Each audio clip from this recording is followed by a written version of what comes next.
সালামু আলাইকুম। স্ট্র্যাটেজি টক আমার বাংলাদেশ আমার কথা উইথ ব্যারিস্টার ফুয়াদ। আজকের এই পর্বে স্বাগত জানাচ্ছি শরীফ ওসমান হাদিকে। ওসমান হচ্ছে খুব পরিচিত মুখ, ইনকিলাব মঞ্চের মুখপাত্র। তার থেকে বড় পরিচয় হচ্ছে জুলাই আন্দোলনে, আগস্টে, গত বছরে গণঅভ্যুত্থানে ঐতিহাসিক রোল প্লে করেছে, সাহসী রোল প্লে করেছে। প্রতিদিন প্রতি ঘন্টায় রাতে যারা মৃত্যুর ঝুঁকি নিয়ে কাজ করেছে তার ভিতরে হচ্ছে হাদি একজন। হাদিকে স্বাগত জানাচ্ছি আজকে সময় দেওয়ার জন্য। হ্যাঁ, ওই আপনার সাথে বসে গল্প করা এটা আমাদের জন্য এবং ইনকিলাব মঞ্চের জন্য সম্মানের। এটুকুনি, এটা আমাদের সবার জন্য সম্মানের এবং আনন্দের। শুক্রিয়া আমাকে ডাকার জন্য। তো এখন হচ্ছে যে ধরো আমরা প্রায় জুন মাস চলতেছে আর কি এখন। তো গত বছরের যদি ফ্ল্যাশব্যাক করি তাহলে কোর্টের রায়টা হবে হবে এরকম একটা জায়গা, এবং 5ই জুন থেকে কোর্টের রায় হইল, ছেলেমেয়েরা সবাই শাহবাগে আসা শুরু করছে যে এই কোটাকে ফিরায় নিয়ে আসার যে বৈষম্যের যে লড়াইটা আবার মানে পুনঃপ্রতিষ্ঠা করবার যে চেষ্টা সরকারের পক্ষ থেকে, সেটা চলবে এরকম একটা জায়গা। ঠিক তোমার জায়গা থেকে মনে করতে পারছো কি না যে ধরো 1 জুন, 2রা জুন, 5ম জুন, এক্স্যাক্টলি তোমার কি মনে পড়ছে আজকে? ভাই, আমার এই মুহূর্তে বলতে গেলে, এটা আমি বলেছি আমার কয়েক বন্ধুকে, যে আমার সমস্যাটা হলো গত প্রায় 3-4 মাস ধরে, যেমন আমাদের সাথে অনেকেই একদম ডেট ধরে ধরে ধরে ধরে স্মৃতিগুলো করতে পারতেছে। এটা আমার এক ধরনের সমস্যাই হলো কি না, যে আমি পুরো জুলাই মিলে একদিন মনে হচ্ছে আমার কাছে। আমি ইভেন্ট বললে এখন প্রতিদিন ইভেন্টের একদম খুঁটিনাটি বলতে পারি, ও এটার পরে এটা, কিন্তু সব দিন মিলে কোন দিনের পরে কি হচ্ছে, এটা বিশেষ করে যখন একদম তুমুল আন্দোলন করে, এরপর থেকে সব নিয়ে আমার একদম, আপনি যদি ধারাবাহিকভাবে গল্প একটা ধরাই দেন, আমি টু দি পয়েন্টে বলতে পারবো একদম সব স্মৃতিসহ। কিন্তু ডেট হিসেবে আমি সব ব্ল্যাঙ্ক মনে হচ্ছে। আমি ওই ডেট ধরে ধরে ধরে ধরে এটা আমার মনে হচ্ছে যে আমি সব নিলে একটা তারিখ, যেমন এটার সব রিলেট করে 5 তারিখের পর। এবং ভাই, আমি একটা এখানে আমার খুব মনে পড়ে যে 5 তারিখের পর, 5ই আগস্টের পর অন্তত 3 থেকে 4 মাস আমি প্রতিদিন ঘুম থেকে উঠে যখন উঠতাম, আমি কোনোভাবে বিলিভ করতে পারতাম না যে আসলে হাসিনা নাই বা আওয়ামী লীগ নাই। এবং এইটা প্রতিদিন আমার ইনপুট দিতে হইতো, ও না, এখন হাসিনা নাই বা এখন আওয়ামী লীগ নাই। তো আমার মনে আছে যে আমার বাসার থেকে রাস্তায় এরকম কয়েকদিন হাঁটতেছি আর শুধু শুধু হাসতেছি। তো আশেপাশে দু একজন দেখে যে হাসছে কেন, তা আমার মনে হইতেছিল রাস্তায় হাঁটতেছি, কেউ গুম করবে না, অথবা কেউ মারবে না, অথবা কেউ কিছু বলবে না। তখন আমি মনে করলাম যে স্বাধীনতার যে আনন্দ মানুষের, যে মানুষ কম খেতে পারে, মানুষের ঘরে ঠিকমতো বাজার নাই, কিন্তু সে স্বাধীনভাবে রাস্তায় হাঁটতে পারার মধ্যে যে তৃপ্তি, তার যে আনন্দ, এইটা আমি ফিল করতেছিলাম। আমি রাস্তায় হাঁটতেছিলাম আর হাসতেছিলাম, আমার এখন কেউ ধরবে না, আমার চাইলেই কেউ গুম করে ফেলবে না। তো এবং এর সাথে বলে রাখি যে আমাদের দু একটা এজেন্সি, স্বাভাবিকভাবেই রাষ্ট্রীয় বিভিন্ন এজেন্সির সাথে তো সকল প্রতিষ্ঠান কাজ করে, তাদেরকে তথ্য দিতে হয়। তা আমাদেরকে ওনারা এমনি জিজ্ঞেস করছিল যে আপনাদেরকে কোনো ধরনের হেল্প দরকার কিনা। তা আমরা ওনাদেরকে একটু স্যাটায়ার করেই বলছিলাম যে হেল্প বলতে একটাই লাগবে, আমাদেরকে গুম কইরেন না। আর এটুকুন যদি আমাদেরকে গুম না করেন, তাহলে আমরা সারা দেশে আবার নতুন করে কাজ করতে চাই। এই ট্রমাটার কারণ কি তুমি কি মনে করতেছো যে আওয়ামী লীগ আমলে কি তুমি সাবস্ট্যান্সিয়ালি, ফিজিক্যালি, মেন্টালি, সাইকোলজিক্যালি একটা টর্চারের মধ্য দিয়ে গেছো বিশ্ববিদ্যালয়ে পড়ার সময়গুলোতে? ওগুলো কি তোমাকে একদম... হাজারটা গল্পের একটা আপনারা এখন বলি। আমার ডিপার্টমেন্টে শুরুর দিক থেকে আমি আমার সকল শিক্ষকরা, ইভেন ডান বাম সব গণনা আমার প্রচণ্ড ভালোবাসতো, আমার অ্যাক্টিভিজম বা আমি বলতাম, এবং আমাদের ক্লাবের, ইংলিশ ক্লাবের খুব অ্যাক্টিভ ছিলাম। তো আমাদের এক ভাই, মাসুম ভাই, উনি ক্যান্সার আক্রান্ত হয় এবং একটা হসপিটাল ওনার অলমোস্ট অবহেলার কারণে উনি খুবই ক্ষতিগ্রস্ত হয়।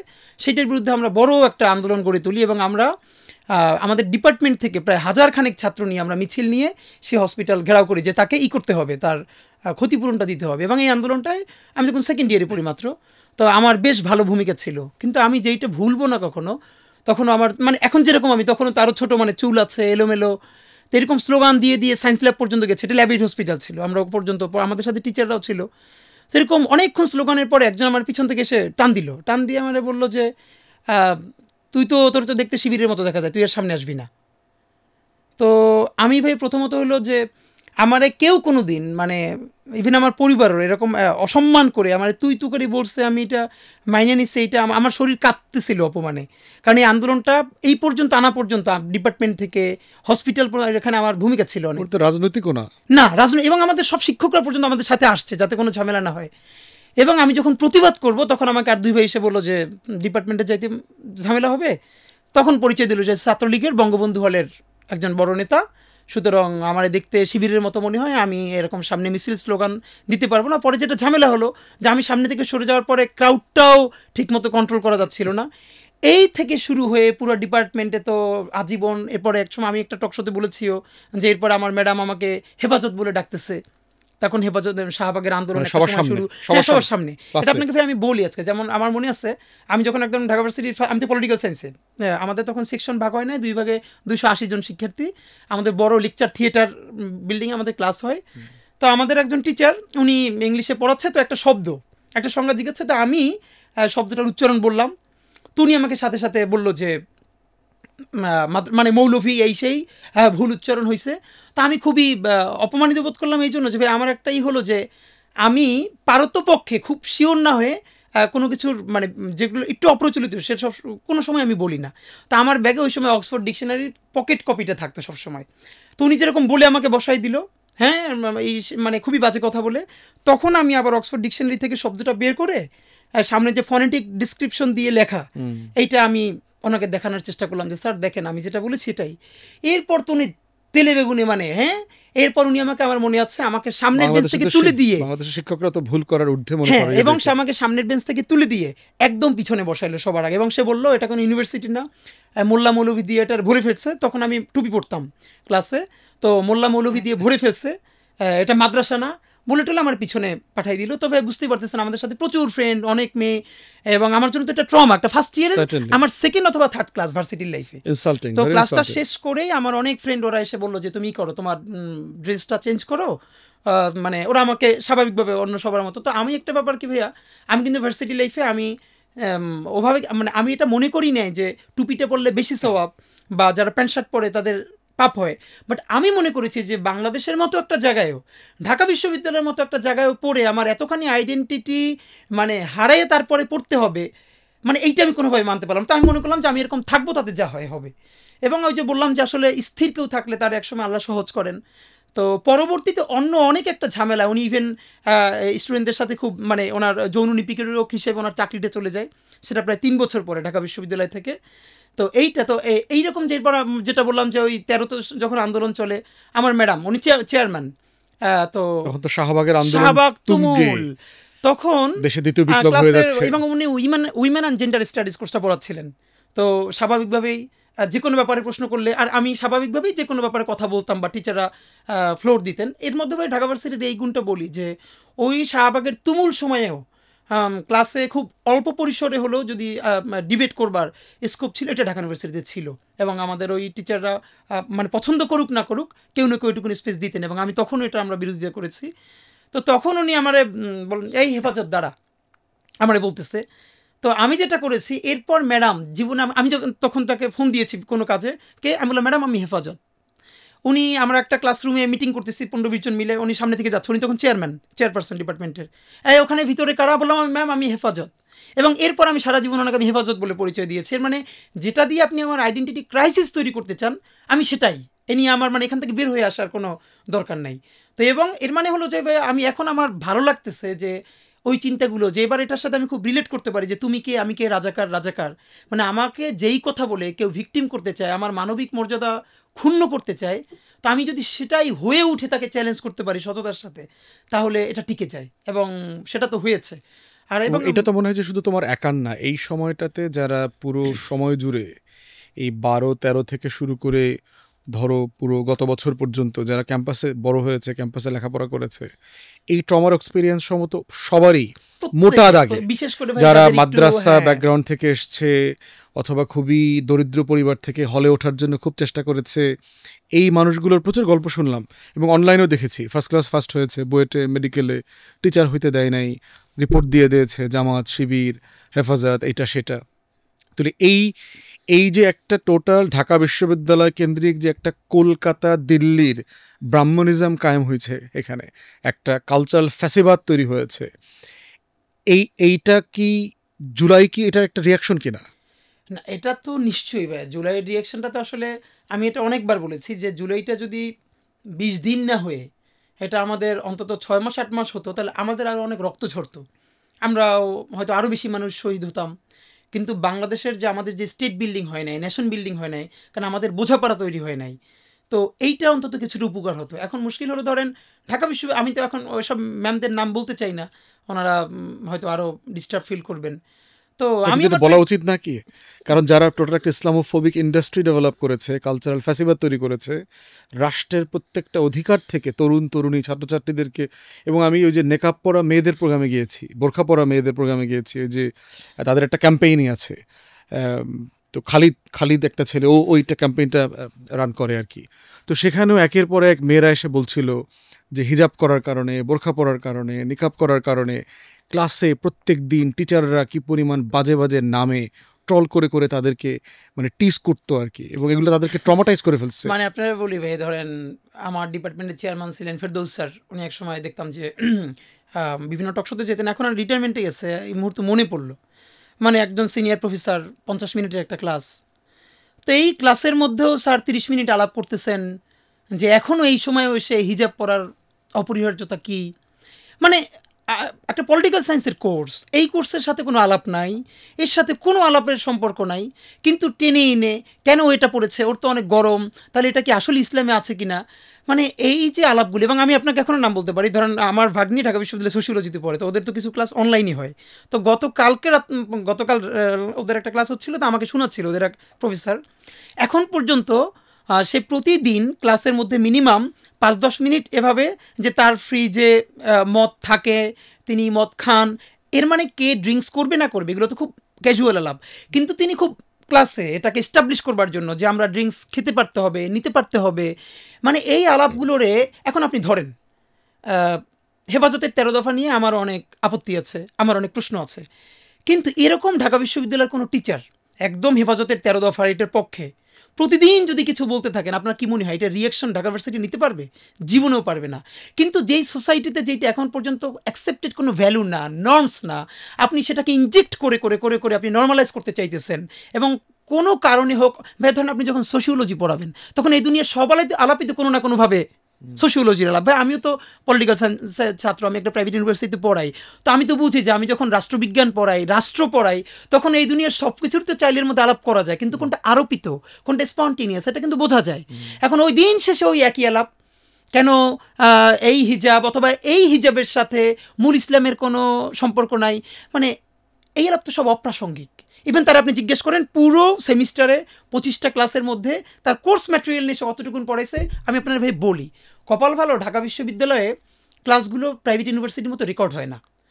আপনি ধরেন, আমি তো এটা যদি কোনো দিন সম্ভব হয় যে প্রাইভেট ইউনিভার্সিটিতে ভাই আপনি জানেন নিশ্চয়ই যে পুরো ক্লাসটা রেকর্ডে থাকে, কারণ স্টুডেন্টরা পরে যাতে শুনতে পারে, অথরিটিও শোনে, এবং তারপর আবার তারা মার্কিং করে যে এই ম্যাটেরিয়ালের সাথে টিচার কতটুকুন ছিল নাকি এর বাইরে ছিল, প্রাসঙ্গিক ছিল কিনা। ঢাকা ইউনিভার্সিটির টিচারদের যদি অনলাইন ক্লাস মানে ক্লাসগুলো রেকর্ড রাখা হয়, শুধু আপনি শুধু ধরে রাখেন যে 80% টিচার হয়তো চাকরি করবে না বা চাকরি ছেড়ে দিবে, তাদের চাকরি থাকবে না।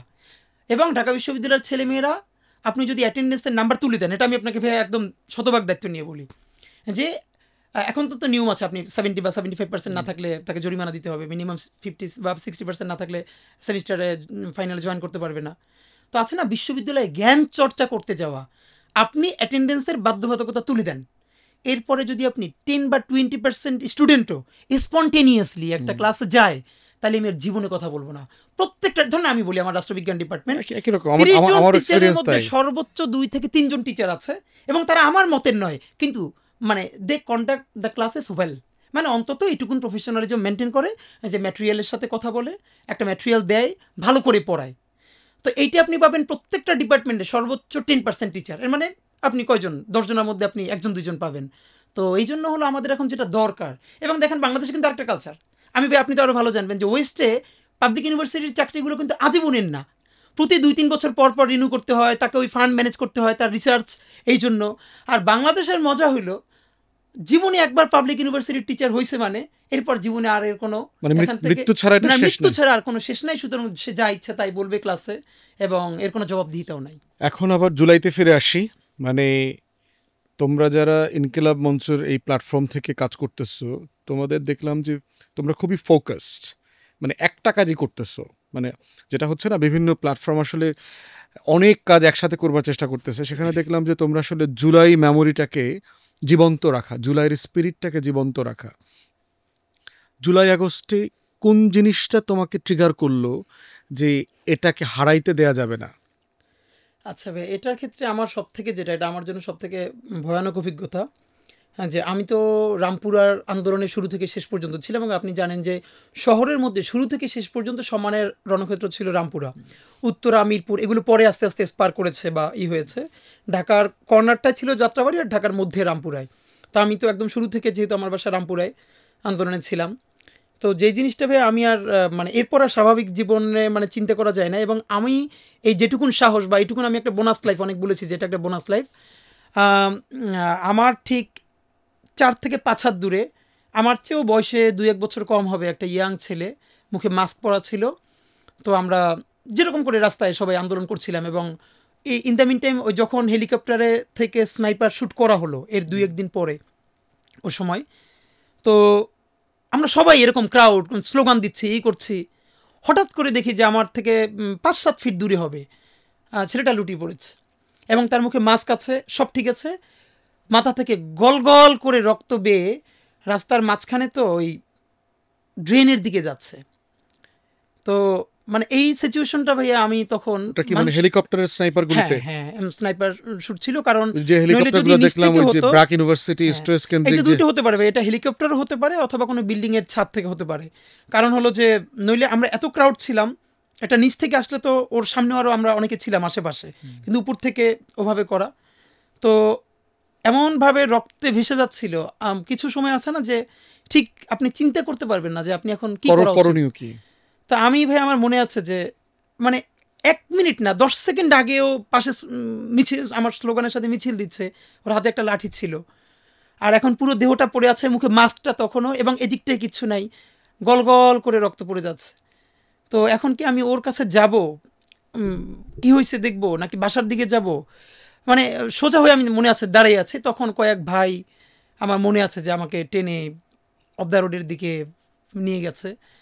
তো ওই সময়টার পর থেকে ভাইয়া যে আমার, এবং আজকে আপনাকে বলি যে আমার ভাইয়া, কয় তারিখ এটা তোমার তারিখ মনে আছে? তারিখটা আমার মনে নাই, যখন আগস্টে না জুলাইতে? জুলাইরই একদম ইসের দিকে, যখন মানে না সরি মানে হেলিকপ্টার থেকে যেদিন গুলিটা শুরু হলো শেষের দিকে, শেষের দিকের ইটায়, মানে একদম চূড়ান্ত মুহূর্ত চলতেছে, এই সময়গুলোতে যখন এই গুলি চলতেছে। তো আমার মনে আছে যে তখন আমি ভাইয়া বাসায় আসার পরে আমার ফ্যামিলি যখন আমাকে আর কোনোভাবে করতে পারতেছিল না, আমার ভাই পুরো টাইমটা মনে আছে আমি একটা যে টি-শার্ট, তোমরা কিছু করলা মানে ওকে হাসপাতালে নেওয়া অথবা না? তোমরা একদিকে হচ্ছিল কি ভাইয়া, তোমরা সব হয়ে গেছে, হতভম্ব হয়ে গেছে, প্রচুর মানুষকে হাতে করে যেই সামনে যাচ্ছে, কারো পায়ে গুলি, কারো হাতে গুলি, এরকম করে করে বেটার লাইফ হসপিটাল, ওদিকে বনশ্রীর দিকে, ফরাজিতে, এদিকে নিয়ে আসা যাচ্ছে। এবং এইখানে তখন কিছু রিক্সাওয়ালা, আসলে এদেরকে তো আমরা কিছু করতে পারি নাই, শুধু রিক্সা নিয়ে নামছে এই আহত মানুষদেরকে হসপিটালাইজ করার জন্য, মানে চিন্তাই করা যায় না এরকম কিছু আমরা যে শুধু হসপিটালাইজ করার জন্য এরকম সিএনজি ভ্যান গাড়ি। তো এরপর ভাই আমার মনে আছে যে আমি বাসায় আসার পরে আমার ওয়াইফ তখন প্রেগনেন্ট, এবং আমাদের একটা প্রথম বাচ্চা, মানে এই আন্দোলন যখন শুরু হয় তখন জানি যে, এবং ওর প্রেগনেন্সিতে খুব কমপ্লেক্সিটি ছিল। তখন আমার শ্বশুরবাড়ির লোক এবং আমাদের বাড়ির কেউ জানে না যে আমি আসলে রাতে বাসায় থাকি না, ও একা তখন বাসায় থাকে। আর আমার ভাই একটা, এটা আল্লাহ, আমি খুব গ্রেটফুল, এটা আল্লাহ আমাকে দিয়ে করাইছে।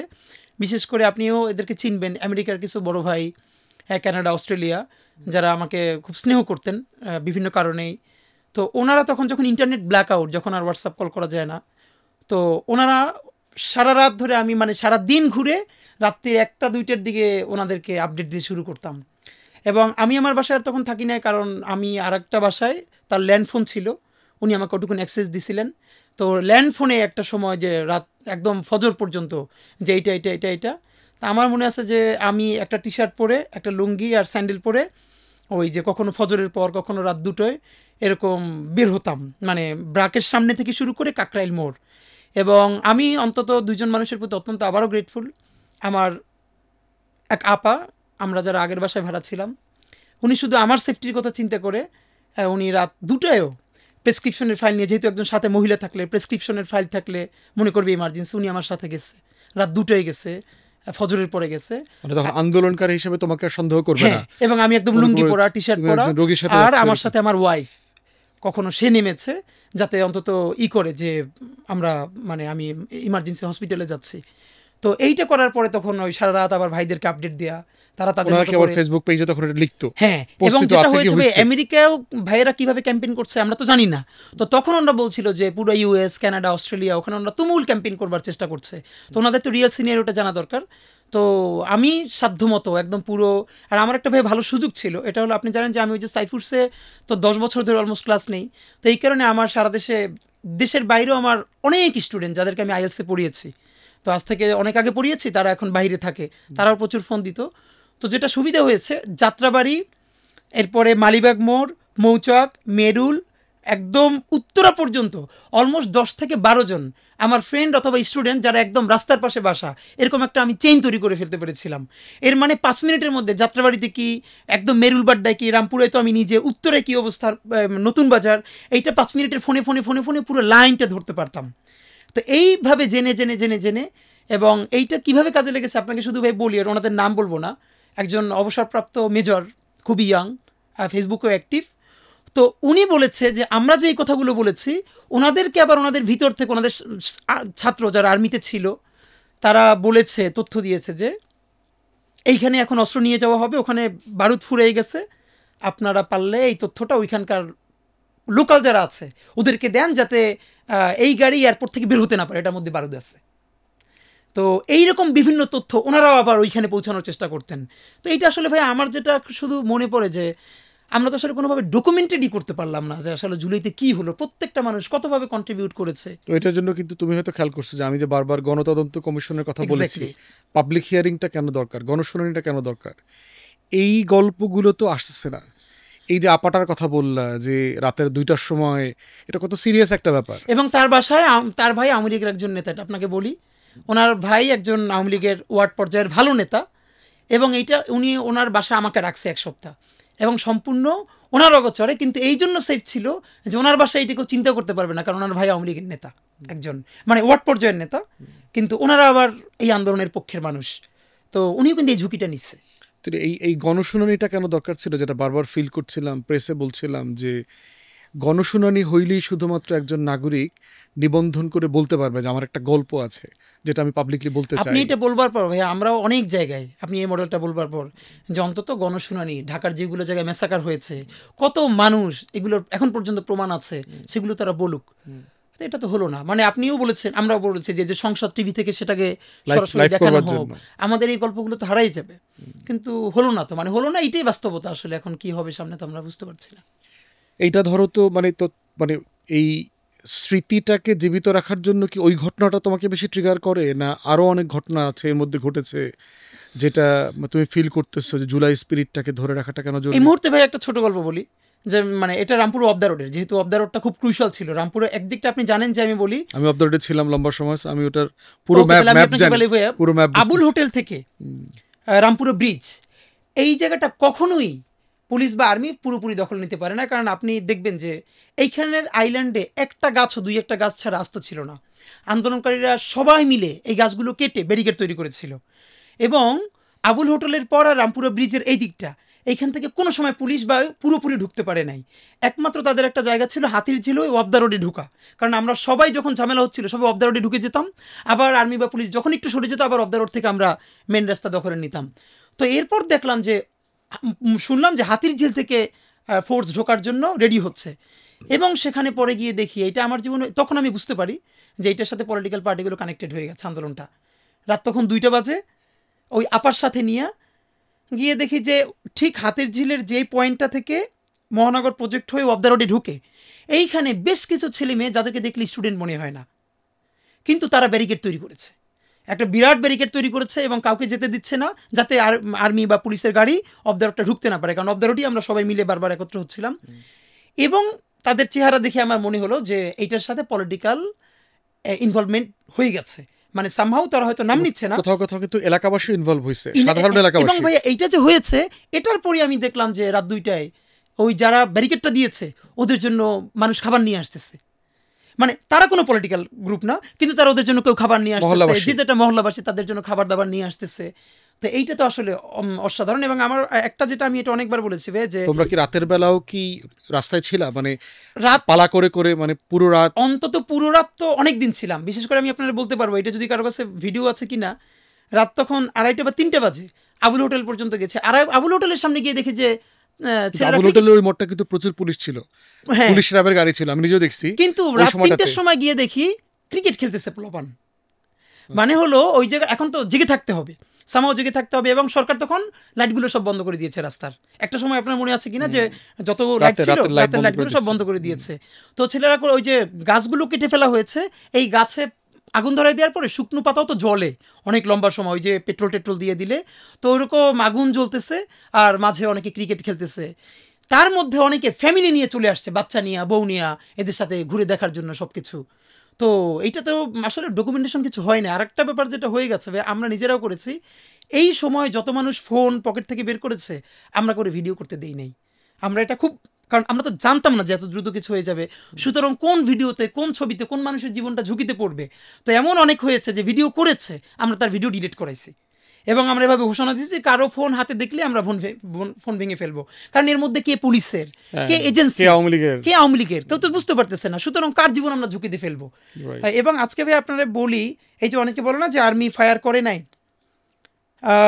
সর্বপ্রথম যেদিন আর্মি নামলো কারফিউতে, তখন আমরা একদম, এবং আপনি জানেন কিনা যে সকাল 11টার দিকে অফ দ্য রোডের ঠিক মুখে একজন বেকারি শ্রমিককে একদম কোনো কারণ ছাড়া ফায়ার করে মেরে ফেলা হয়, একদম অফ দ্য রোডের মুখে। তো ওখানে যাওয়ার পরে দেখি তার রক্ত এখন ওখানে ছোপ করতেছে। তা আমার মনে আছে যে আমরা অল্প কিছু মানুষ সেই রক্তের উপরে দাঁড়াইয়া, ওই লোককে মানে কাজে যাচ্ছিল, ওই যে জানেও না হয়তো, কিন্তু অল্প শিক্ষিত সম্ভবত যেটা হয়েছে যে ওই তাকে মেরে ফেলার মাধ্যমে আরো মানুষ যাতে বের না হয়। আচ্ছা, অফ দ্য রোডে যারা আন্দোলন করতেছে, এদেরকে ভয় দেখানো আর রামপুরে তো প্রথম থেকেই অগ্নিগর্ভ হয়েছিল, একজন শ্রমিক। তো এরপরে আমরা ওই রক্তের উপরে দাঁড়াই, আমার মনে আছে যে আমি আশেপাশে যখন, তো আমি দাঁড়ালাম, আরও কিছু ভাই চিনি না আসলো, এবং ওইখানে বসেই তখন কারফিউর মধ্যে আমরা স্লোগান ধরলাম, এবং অফিসিয়ালি সম্ভবত আমরা আশেপাশে কাউরে আর দেখিনি, অফ দ্য রোডে রামপুরের ওই মুখে আমরাই প্রথম কারফিউর মধ্যে মিছিল ধরলাম, প্রথম মাত্র 10-15 জন। এরপরে আরও লোকজন আস্তে আস্তে আসলো এরকম করে। কিন্তু আমার যেটা খুব মনে পড়ে একটা ঘটনা, যে ওই দিন মাগরিবের সময় আবার ওখান থেকে এসে যখন তুমুল টিয়ারশেল মারতেছে অফ দ্য রোডের মধ্যে, যাতে সবাই সরে যায়। তো আপনি তো ভাই জানেন যে টিয়ারশেল মারলে, ওই যে আগুন ধরালে একটু ঝাঁজ কেটে যায়। তো আমরা একদম হয়ে গেছি, আর কোনো কুল করতে পারতেছি না। ওইখানে একটা নতুন অ্যাপার্টমেন্ট হয়েছে অফ দ্য রোড থেকে একটু সামনের দিকে, যে 10 বা 11 তলা থেকে একজন অনেকগুলো বই খাতা ফেললো, জাহাজ বিল্ডিং এর আগে, হ্যাঁ, জাহাজ বিল্ডিং এর আগে বই খাতা ফেললো যাতে আমরা আগুন ধরাতে পারি। এবং তখন আমার খুব মনে আছে আসলে, যে খুলে দেখি যে এইগুলো বাচ্চার সব নতুন বই খাতা, মানে লেখে নাই। মানে এইটা দেখে কোনো মা আর কি টেবিলের উপরে কি আছে, কোনটা নতুন বই পুরনো বই, এইটা চিন্তা করে নাই, জাস্ট ধরে বারান্দা থেকে ফেলে দিছে। আর একজন কোত্থেকে একটা গায়ে দেয়া নতুন কাঁথা, তার জায়গা থেকে, মানে আমার এর থেকে বেশি আর কিছু করার ছিল না। যে এত ছোট গল্প, কিন্তু আমার ওই স্মৃতিটা খুব, যে তখন আমরা ওই নতুন বই ছিঁড়ে তখন আমি দেখতেছি যে খাতাগুলো সব নতুন, বইগুলো সব নতুন, কিন্তু কিছু লেখে না, কিন্তু যা পেয়েছে উপর থেকে সে ছুঁড়ে ফেলেছে, তোমরা জ্বালাও। তো আমরা এরকম ধরে তারপরে সবার সামনে দিচ্ছি। তা আসলে এই গল্পগুলো তো হয় নাই, এইটাই হলো ব্যাপার। এবং আপনাকে ভাই একইভাবে আমি একটু বলে রাখা দরকার, যেটা অনেকে আমার একটা ডিসক্লেইমার দেওয়া দরকার, যে আন্দোলনের শুরু থেকে যখন কোটা আন্দোলন, তখন কিন্তু আমি অ্যাক্টিভ ছিলাম না, এবং ভীষণ একটা অভিমানের জায়গা থেকে আমার বন্ধুরা প্রচুর ফোন দেওয়ার পর আমি যাই নাই। কারণ 18তে যখন কোটা সংস্কার আন্দোলন চলে, তখন তো আমি ক্যাম্পাসের স্টুডেন্ট, আমি ছিলাম, কিন্তু এবার আমি একদিনও যাই নাই। এর কারণ হলো আমার বন্ধুদের প্রতি, আমি এটা তাদেরকে অনেক বলেছি, যে আমার ভীষণ একটা ক্ষোভ ছিল। ক্ষোভটা হলো এই, যে 24-এ নির্বাচনটা যখন হয়ে গেল, মানুষের ভোটের অধিকার নাই, ভাতের অধিকার নাই, এইটা নিয়ে আমার বন্ধুদের কোনো মন খারাপ নাই। তাদের যেমনি হোক একটা বিশেষ ক্যাডার হয়ে গেলে তাদের জীবনে আর কোনো দুঃখ নাই। তা আমার তখন তারা ফোন করে বললো যে তুমি সব আন্দোলন সংগ্রামে যাও, যে কোনো মানববন্ধনে যাও, তো এখন আসতেছো না কেন? তখন আমি বললাম যে এমন অনেক আন্দোলন গেছে যে একজন মানুষকে মেরে ফেলছে, 20 জন মাত্র মানববন্ধন করবে রাজুতে বা শাহবাগে। আমি তোমাদেরকে ফোন দিছি, তোমরা জীবনে বের হও না, তোমরা সকাল 8টায় লাইব্রেরিতে ঢুকছো, তোমরা রাত্রি 9টায় বের হইছো। এটা আমরা শুরুতে বলেছি, একটা সেলফিশ মুভমেন্ট, যে এইটা তুমি করছো, কোনোদিন বের হও নাই।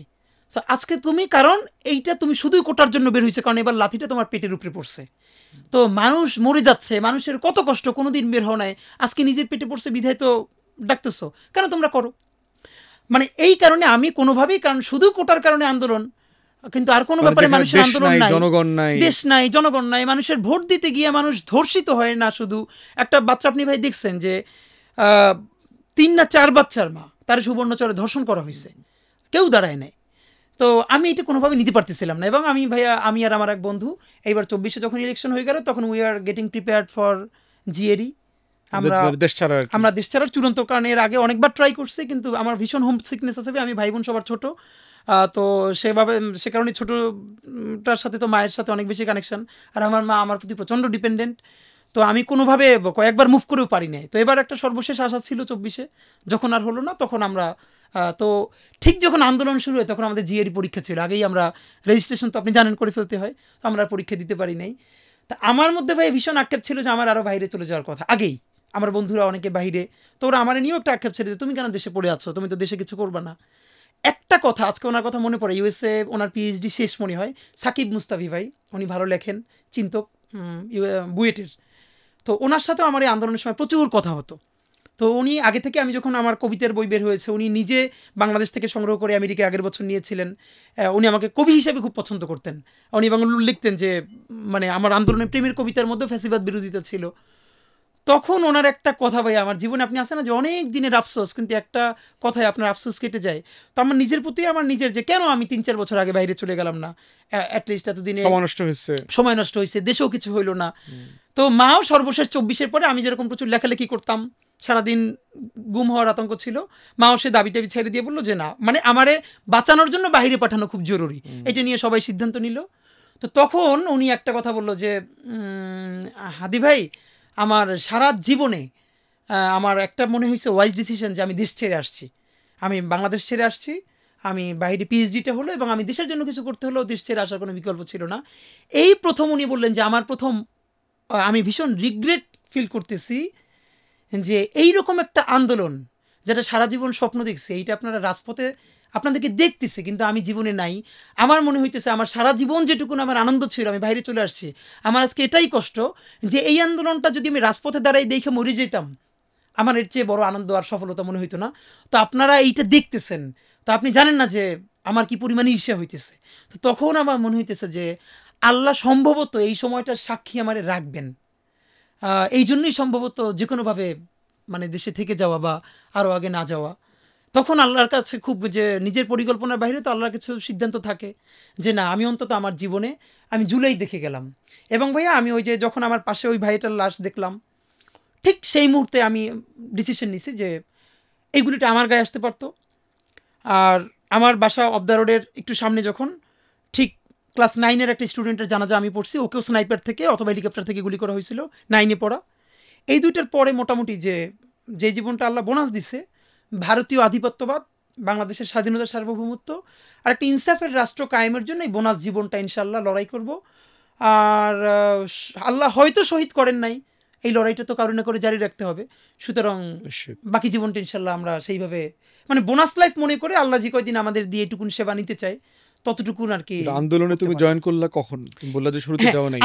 আন্দোলনে ভাই আমি একদম ঠিকমতো রাস্তায় নামছি। আমার মনে পড়ছে যেদিন আমাদের ঢাকা বিশ্ববিদ্যালয়ে মেয়েদের উপরে হামলা করলো, এটা তো তখন আর কোটার উপরে থাকে নাই, 16-17 জুলাই, তাই না? মেয়েদের উপরে যেদিন হামলা হলো এই দিন আমি আর কোনোভাবেই, স্বাভাবিকভাবেই, এটা তো আর তখন কোটা আন্দোলন নাই, এটা তো জালেম আর মাজলুমের প্রশ্ন।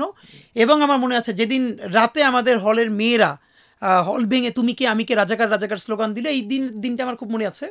আমি আমাদের সদস্য সচিব আব্দুল্লাহ জাবের গুলশানে থাকে, ওরে বললাম তুমি বের হও, এবং আমি রামপুরা থেকে দুজনে রিক্সায় উঠে দ্রুত ক্যাম্পাসের দিকে মুভ করতে যখন শুরু করলাম, এইটা আমি আর কোথাও বলেছি কিনা জানি না, মৎস্য ভবন পর্যন্ত গিয়ে দেখি যে আওয়ামী লীগ, শ্রমিক লীগ, ছাত্রলীগ এরা ট্রাকে অস্ত্র তুলতেছে, মানে রামদা এরকম সারা দেশ থেকে লোকজন। আমি in the meantime Dhaka মেডিকেলে আমার একটা ফ্রেন্ড আছে, ও ডাক্তার ঢাকা মেডিকেলের, তো ওরে আমি বলে রাখছি যে আমাদেরকে যদি কোথাও ধরে বলি যে আমি পেশেন্টকে ব্লাড দিতে যাইতেছি, তো নাম কি, কোন ফ্লোরে, এগুলো সব রেডি রাখছিলাম ওরে বলে। তো মৎস্য ভবনে যখন ঢুকতে পারতেছি না, তখন আমরা হাইকোর্ট গেটের দিকে গেলাম, সেখানেও দেখি যে এরকম সব অস্ত্র নিয়ে ট্রাকে উঠতেছে আর প্রচুর বাইক। তো আমরা ঢাকা মেডিকেলে যাবো এভাবে আমরা বলছিলাম, কোনো দিক থেকে ঢুকতে দিচ্ছে না। তখন আমার মনে আছে আক্তারকে আমি ফোন দিলাম, আক্তারের সাথে আমার অনেক দিন ধরে ভালো বোঝাপড়া এবং আন্দোলন সংগ্রাম এবং বিভিন্ন কারণে। এনসিপির সদস্য সচিব আক্তার, ও আমার খুব কাছের ছোট ভাই, এবং এই যে গত বিভিন্ন আন্দোলনেও ওর সাথে মানে ব্যক্তিগতভাবে যত ধরনের যোগাযোগ রক্ষা সম্ভব, ওকে আমি ফোন দিয়ে বললাম যে আক্তার, এই সব পাশ থেকে কিন্তু অস্ত্র নিয়ে রেডি হচ্ছে, ওরা তখন রাজুতে প্রোগ্রামের জন্য দাঁড়াইছে মিছিল দিয়া, যে দ্রুত শেষ করে দাও। এইটা আমি ওরে বললাম। তখন হাইকোর্টের গেট থেকে ঢুকতে না পেরে চানখারপুরের ওদিকে মুভ করলাম। তখন দেখি কোনো দিকেই তো 10 মিনিট পরে আবার আক্তারে ফোন দিয়ে বললাম, ভাই আমরা মাত্র শেষ করে দিছি, আপনার আর অন্য কোনো দিক থেকে ঢোকার দরকার নাই। তো তারপরে আমরা আবার ব্যাক করে যখন বাসায় ফিরলাম, এরপর থেকে তো 5ই আগস্ট পর্যন্ত সময়টা কীভাবে গেছে জানি না। তবে মানে এইটাই যে আসলে জুলাইটা বাংলাদেশে আমাদের জীবনে আল্লাহ দিবেন, এটা তো ভাইয়া স্বপ্নের মতো। এবং আমার মনে আছে যে আমি প্রতিশোধ আকারে দেখো, যেমন ধরো তোমার জীবনের যে ট্রমার কথা বললা 12-13-তে তোমার ইউনিভার্সিটি ক্যাম্পাস, পরিচিত জনরা, ছাত্রলীগ, বন্ধুরা যেই পরিবেশে তোমাকে ট্রমাটাইজ করেছে, মানে আদারিং করা, যে তুমি এই আমাদের কেউ না, তুমি আদার, তুমি মাদ্রাসা, তুমি হেফাজত, তুমি শিবির, তুমি দাড়ি টুপিওয়ালা একজন ভিন্ন কেউ, সেই জায়গা থেকেই মানে তুমি দেখো যে মানে একটা ন্যাচারাল মানে জাস্টিস হয়েছে এখানে, যেটা হওয়া উচিত ছিল এটা হয় না। এটা আপনারা বললে আবার তো এমনিতেই তো বাংলাদেশে একটা নতুন শব্দ দাঁড়িয়েছে, ইংলিশ বললে তো একটু পশ লাগে, এই জন্য মব বলে আর কি। এখন কোনটা আন্দোলন আর কোনটা মব, এটা তো বাংলাদেশের মানুষ ঠিক করে নাই। আর আগে পরে ইংলিশ না বললে এটা হয় না। যেমন এটা পডকাস্ট, এটা শুনতে ভালো লাগতেছে। তো এই জন্য ব্যাপার হলো, খেয়াল করেন, যেটা উচিত ছিল ভাইয়া সেটা হলো আওয়ামী লীগ বাংলাদেশের মানুষের সাথে যা করছে, তাতে 5ই আগস্ট থেকে 8ই আগস্ট পর্যন্ত অন্তত মানুষের যেই রেশ সব বাদ দেন, যাদের পরিবারকে গুম করছে, যার বাবা মা ভাই বোন, শুধু অতগুলো পরিবার যদি ন্যূনতম রিভেঞ্জ নিত, তাইলে কমপক্ষে 10,000 আওয়ামী লীগ শুধু গণপিটুনিতে মরে যাওয়ার কথা। আমি ভাবি যে বাংলাদেশের মানুষ আসলে এই পেশেন্স, এবং তারা কিভাবে, আপনি দেখেন তো 5 থেকে 8ই আগস্ট বাংলাদেশে মানুষের আঘাতে কয়জন আওয়ামী লীগ মারা গেছে? টোটাল খুবই কম, 23-24 জন সারা দেশে। তখন হ্যাঁ, বাংলাদেশের পলিটিক্যাল পার্টিগুলো পার্সোনাল ভেঞ্জেন্স, দলীয় ভেঞ্জেন্স, এবং সেটা দলীয়। আমি ভাই আপনাকে বলি, আমি এই আন্দোলনের পরে আমি আমার বাড়িতে চলে যাই আর্মির গাড়িতে করে। আমি ভাইয়া 1 সপ্তাহ, এটার ভিডিও আছে, আর্মির গাড়িতে করে করে আমার উপজেলায় ওই সব জায়গায় দৌড়চ্ছে, যে কোথাও আগুন লাগাচ্ছে, কোথাও মারপিট হচ্ছে। তো আর্মি আমাকে খুবই ট্রাস্টের সাথে নিল। ওনারা বললো আপনি আমাদেরকে গাইড করেন, কারণ ওনাদেরকে তো অনেকেই ভাবে গাইড করতে ভুল করে। আমি আপনাকে একদম ভাই বলি, যতগুলো বলেছে আগুন দিয়েছে, এটা হয়েছে, তো আমি গিয়ে প্রথম জিজ্ঞেস করেছি, তো দ্রুত উদ্ধার করে। তো একজনের কথা এখন খুব মনে পড়লো, তো উনি খুবই আতঙ্কিত। তারপরে আর্মিকে ফোন করছে, এরপর এক জায়গা থেকে আমরা পিক করলাম। তো এরপর আমি বললাম আমার মেরে ফেলবে। তো আমি বললাম চাচা দাঁড়ান, জিজ্ঞেস করলাম যে আপনি কি আওয়ামী লীগের কোনো কমিটিতে এখানে আছেন? প্রথম বললো আমি খুবই নিরীহ মানুষ। আমি পরে আস্তে করে বললো যে উনি এই ওয়ার্ডের শ্রমিক লীগের সভাপতি। মানে মুশকিলটা হলো, আপনি শ্রমিক লীগের সভাপতি হিসেবে এতদিন মানুষকে মারছেন, কাটছেন, তার ঘর বাড়ি দখল করছেন, চাঁদাবাজি। এখন যার ঘর আপনি দখল করছেন সে সেইটা পুনরুদ্ধার করতে আসতেছে, এখন আর আপনি শ্রমিক লীগের সভাপতি নেই, আপনি একজন নিরীহ মানুষ। এবং এটাই ম্যাক্সিমাম ঘটছে। তো এখন যেটা হলো, তো আমি আর্মিকে তখন বললাম যে দেখেন, এরকম তুমুলভাবে দৌড়ানো যাবে না, এরকম যদি কোনো নাম শোনা হয় তাহলে ন্যূনতম তার সাথে ইনসাফ করতে হবে। বললো ভাই ইনসাফ কি? যে এতদিন মানুষের মারছে তার ন্যূনতম মানুষ 2-4টা চড়থাপ্পড় দেওয়ার হক রাখে, এরপর তারে তুলে আনতে হবে যাতে জানে মাইরে ফেলতে না পারে। তো তখন ওনারা হেসে ফেললো। তো যেটা হলো, বাংলাদেশের মানুষ অসাধারণ, তারা সহিষ্ণুতা দেখিয়েছে। আমি এটা ভাবি না। আপনি ভাই দেখেন, সহিষ্ণু না অনুভূতিহীন একটা জাতি, সরীসৃপ কিনা, এটাকে আসলে সহনশীলতা, এখন আমি আসলে অনুভূতিহীন কিনা, তার ভিতরে আসলে কোনো অনুভূতি নাই। ভাই একটা ব্যাপার, ওই সময় মানুষ যেভাবে অগ্নিগর্ভ হয়েছিল, পলিটিক্যাল পার্টিগুলো ধরেন বিএনপি বা জামাত, তারা কখন খুবই দায়িত্বশীল আচরণ করেছে। তারা যদি একটু শুধু জাস্ট উস্কানি দিত তাহলে কিয়ামত হয়ে যেত। কিন্তু তারা প্রচণ্ডভাবে ট্রাই করেছে। এবং ভাই আজকে আমার মনে পড়ে 5ই আগস্ট মানে 36শে জুলাই রাত 12টা পর্যন্ত রাজপথে থেকে বাসায় গিয়ে গোসল করে রাত 1টার সময় আমি মন্দির পাহারা দিতে গেছি, আমার সাথে আমাদের সদস্য সচিব জাবের এবং আরো 10 জনকে নিয়ে। কারণ আমাদের মনে হচ্ছিল যে this is the high time, যখন মন্দিরে হামলা হবে এবং অন্য কিছু করা হবে। তো মন্দিরের সামনে পাহারা দিতে দিতে আমরা প্ল্যান করি যে আমাদের একটা ইনকিলাব মঞ্চ করতে হবে, এবং আমাদেরকে এই 5 তারিখ রাতে যে আমরা তখনই মন্দির পাহারা দিতে দিতে আমি আর জাবের কথা বলছি। কোন মন্দিরে গেছো? এইটা ভাই আমি তো তখন বাড়ি চলে গেছি। ও তুমি তো বাড়িতে? হ্যাঁ, বাড়ি চলে গেছি। তো ওই আমাদের একদম শহরের সামনে যে মন্দির, ঝালকাঠিতে না তোমার বাড়ি? ঝালকাঠি নলছিটিতে। তো আমাদের বাড়ির সামনে যে তারা মন্দিরের সামনে দাঁড়িয়ে দাঁড়িয়ে তখন আমরা মনে আছে যে আমরা 10 জন মিলে মন্দির পাহারা দিচ্ছি এবং শহরের অন্য মন্দিরগুলো ঘুরে ঘুরে আসতেছি যাতে কোথাও কোনো ঝামেলা না হয়। তো এবং সবাইকে বলতেছি যে কোনো কিছু হলে আমাদেরকে কাইন্ডলি বলেন, আপনারা ভীত সন্ত্রস্ত থাকবেন না। এবং আমাদের হিন্দু ভাই বোনদেরকেও বললাম যে আপনারা মন্দিরের সামনে দাঁড়াচ্ছেন না কেন, কারণ আপনারাও দাঁড়ান, আপনারা না দাঁড়ালে তো এখানে কেউ পাহারা দেওয়ার নামে অন্য কিছু করে যাবে, তখন আপনি বিপদগ্রস্ত হবেন। তখন আমরা যাবার পরে ওনারাও আবার সামনে দাঁড়ালো এবং আমার ফোন নাম্বার দিয়ে রাখলাম যে ফোন দিবেন।